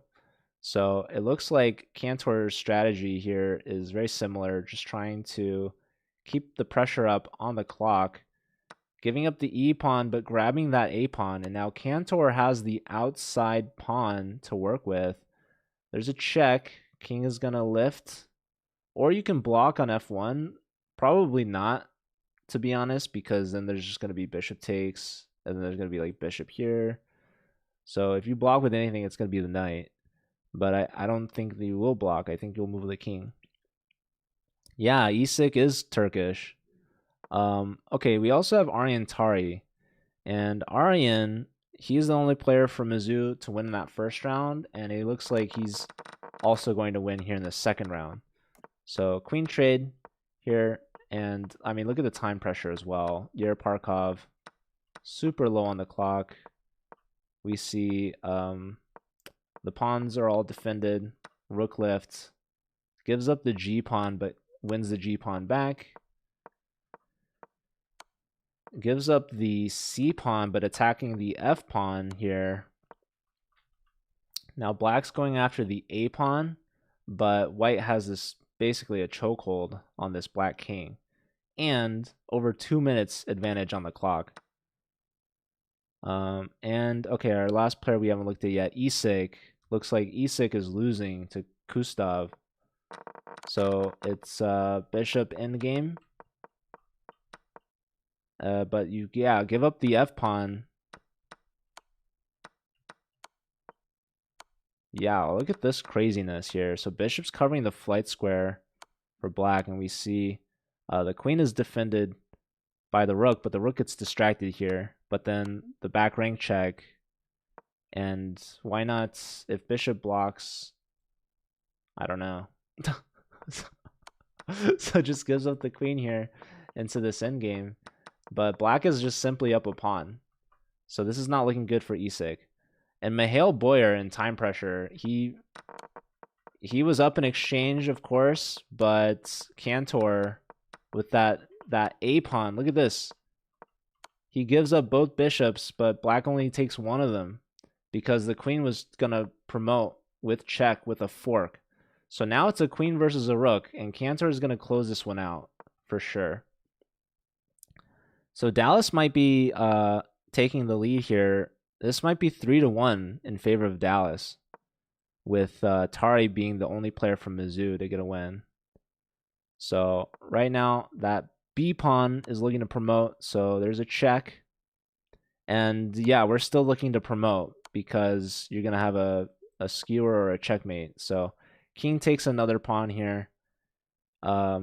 We can probably just trade off at this point. We could probably take this pawn and then check, but okay, this is also working because now you're gonna get that back rank rook check, and then you're gonna promote to a queen protected by the rook. So Tari getting his job done as a top board. He's a perfect 2 for 2, but his teammates not doing as well here in round 2. So this is looking like just an extra pawn for Kustav, both players less than a minute.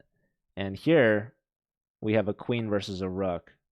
So let's give Tari his second point here. He ties the matchup momentarily at 3 each, but I think Dallas is going to win the next 2. So Mikhail Boyer flagging again, although this time probably not much you can really do.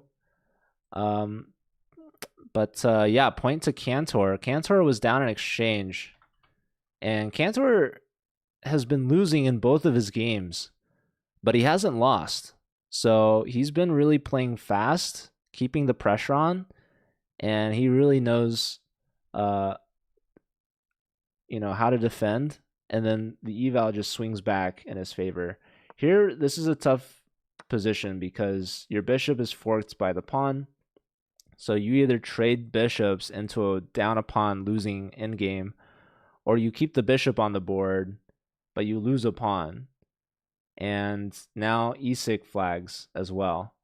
So also a losing position, but lots of flags for the Mizzou team. So Kustav now getting on the board with their first point of the match, and that's going to be a 2-point lead for UT Dallas. So Mizzou definitely missed maybe some opportunities in that first round. Maybe could have gotten an extra point here or there. Now they're facing a deficit. So Dallas taking their first lead of the match 3-1 in round 2 for a 2-point lead. Now we're going into round 3, the second half of the match. Can Dallas close it out, or will Mizzou bring it back?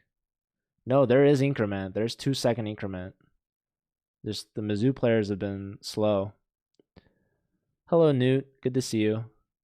Oh my goodness, Houseline with the raid. Shout out to Houseline. Thank you so much. How was your stream? Which uni did I go to? I went to University of California, Los Angeles, back in the day. Way back. Way back. Maybe not that long ago. I graduated 2018. SLU did lose, Robbie. They lost to SRM IST. So SRM IST, they make it to the finals for the first time. SLU does not make it to the finals for the first time since the fall of 2022. I studied molecular and cellular biology.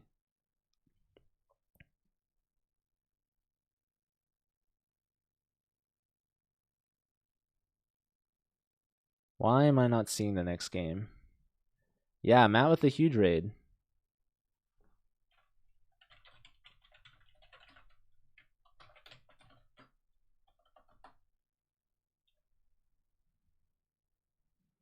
Okay. We're having round 3 starting shortly.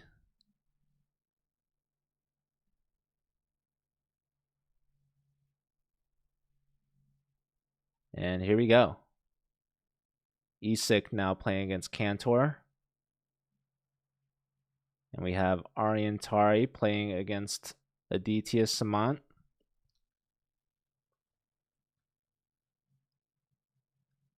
Matt won his match that PMD is organizing. That's awesome. That's really cool. All right, E4, E5. Will we see a Roy Lopez? Yes. Roy Lopez and exchanging their queen out to F6 and now D4, bishop to G5. The players are playing lightning fast. Chessmaster, hi, hello, thank you. Wow. All right, trading the bishops. Black can castle either which way, and they go queenside. Knight to G6, blocking the queen, attacking that pawn. We have rook A to D1, hitting the queen.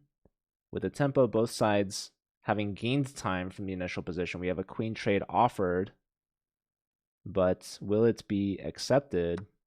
Yes. Knight takes, and now maybe F4, but then maybe Knight C4.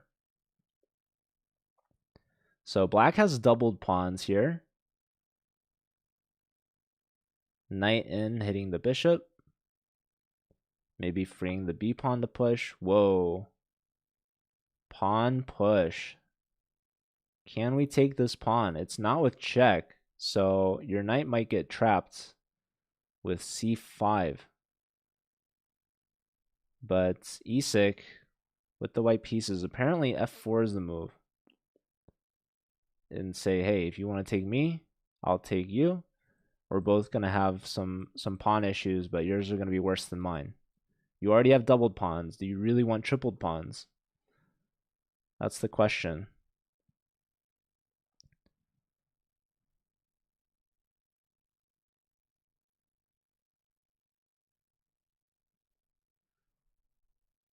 Both of these players, Isak and Cantor, are at the European individual.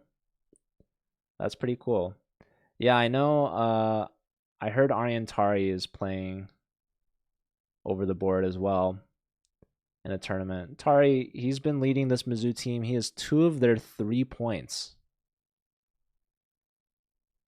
Wow, apparently Cantor's laptop died.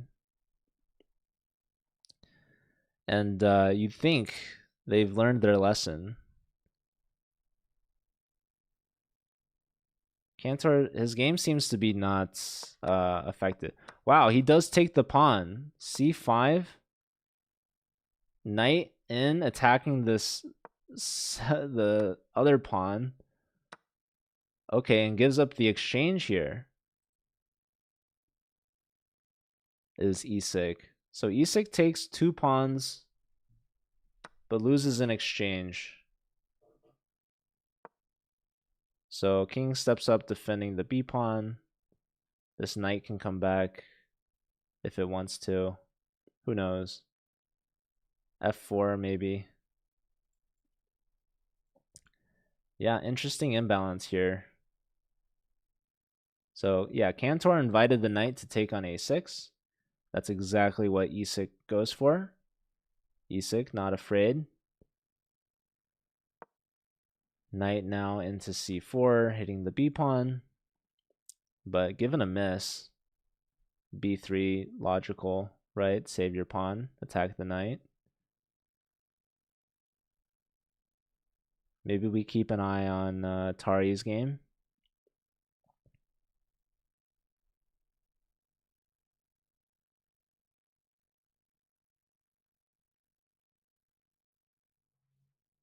Clearly, the GM will win this match. Yes.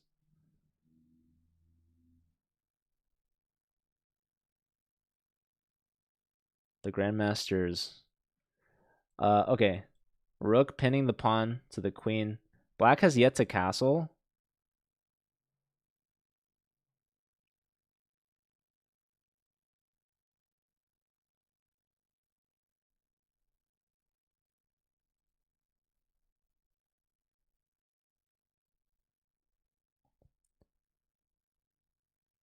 Both of these players are a perfect 2 for 2.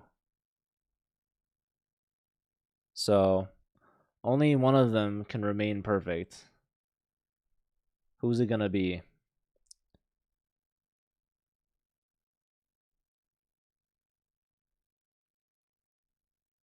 I met Aryan Tari for the first time recently at the St. Louis Chess Club, actually. So he was in town visiting during the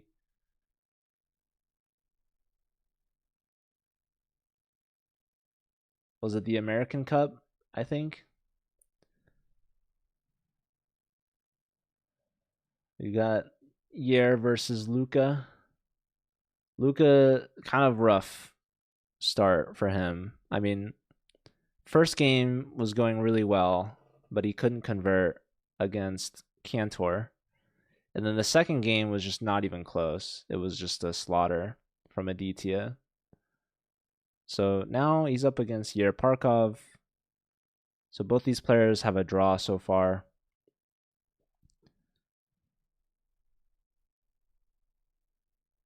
And yeah, I think it's the Mizzou bottom 2 boards. I mean, Mihel hasn't gotten any points yet. So right now, it's looking good for Dallas. Luca's last move, given a question mark here. D5 now. Queen and rook lined up. So right now, white's rooks are in the game, black's rooks are not, and this queen also not developed. So the knight moves, but now maybe this blunders the b7 pawn with a tempo, but maybe not. The computer likes d6, supported by queen, rook, and bishop, just creating a passed pawn. Also likes taking on c6, opening up the d file.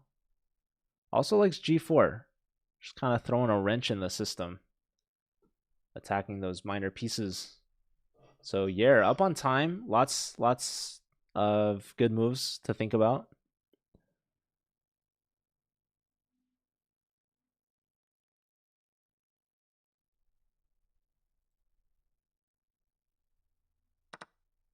All right, we do see the trade. Now the queens are staring at each other. This is a uh, backwards isolated c pawn. That's going to be a weakness in the position. All right, we have an update here. Mihail Boyer, as we said, hasn't won a single game yet, 0 for 2. But there was an opportunity here for Mihail to have an advantage. Queen takes a3. Free pawn. Get that connected outside pass pawn going. Instead, we see the bishop trades for the knights. And now white can hold on to this pawn. It likes queen d3. There's also queen a1 or b2 with check. Kustov is down on time, though, so Mihail still has some good chances. Yep, we see the check. Queen block, queen trade. King takes, knight takes, pawn takes. Mihail's going to think it over. I figured king takes makes sense.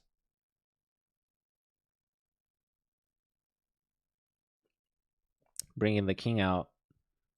With the queens off the board, the king is feeling a bit safer.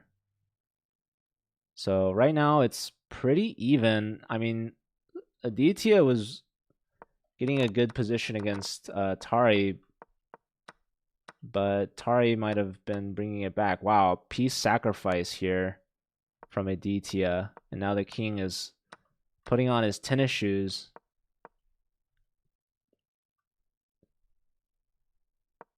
Can you play here now? Okay, double rooks for sure.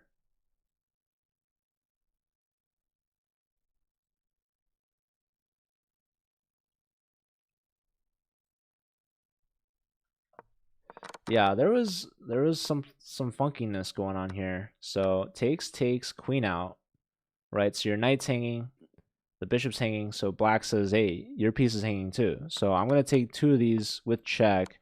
Then I'm gonna take the knight. Although the computer likes d takes a bit better, but Samant says, let's just go ahead and trade queens off the board. I'm gonna enjoy being up material. Aryan is up on time. And he can take the e-pawn whenever, but he's still going to be down a pawn is the problem. So that's technically looking good for Dallas. And this is also looking good for Dallas. Did I choose UCLA because of my last name? That's a great question. Or maybe I chose, I don't know. Do you see I have my actual name listed on the stream. Bruin's not a real name. It's a nickname that I took from UCLA.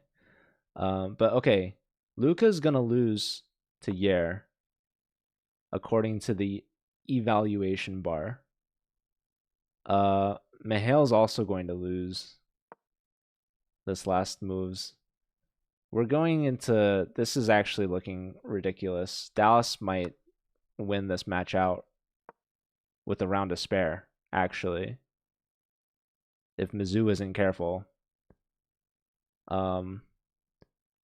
Dallas is only 3.5 points from winning the match outright. So right now, Cantor won an exchange. Where? Oh, we looked at this. So yeah, Cantor picks up an exchange for a bunch of pawns. This is a great night for white. But then the rooks start doing their magic. Takes. Passed pawn for black. There goes a pawn. There goes a rook trade. And now black's gonna trade off the pawns. And now there goes the a pawn. So Cantor's gonna win this against Isak.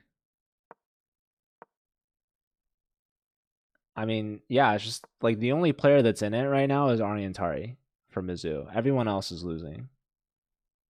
All right, so there goes one of the results. I think Luca lost. Yeah, Yer gets a point. This is actually really scary for Mizzou. We're gonna see Mizzou versus Slew, but in the third place match, which might be a first for both of them, honestly.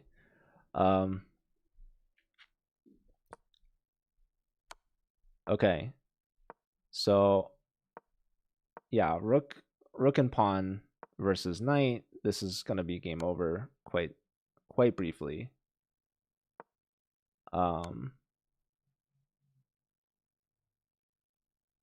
But okay, the knight's putting up some resistance. Whoa, the rook just trades, but yeah, that's just simple in-game conversion there. So Cantor, 2.5 out of 3. And Kustav winning now, 2 out of 3 is board 4. Mihail Boyer, 0 for 3. And okay, Ariantari now trying his best to keep his team in it. Both players less than 10 seconds on the clock. Black has the A pawn, stopped by the bishop. Both sides with a light square bishop.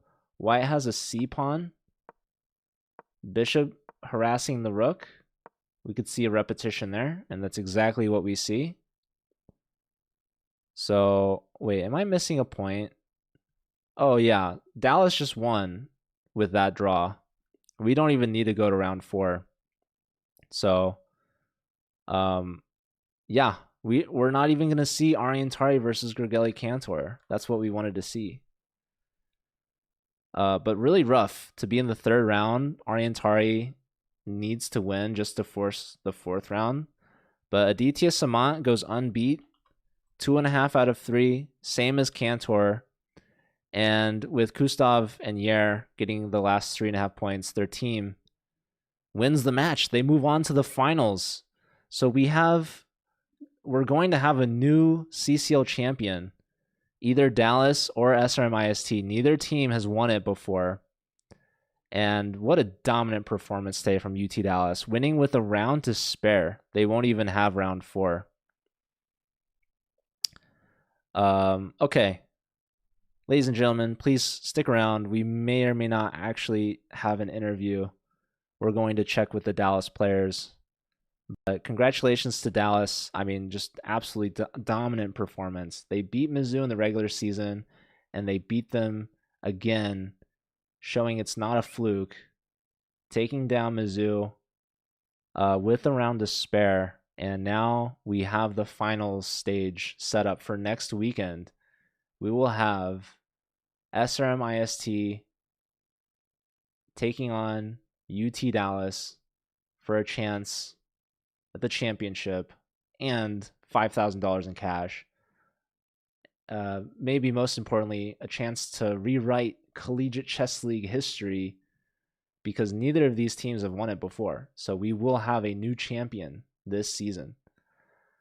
And we will have the classic Mizzou versus SLU third place match. So those two teams disappointed today for sure with their losses, but still something to play for.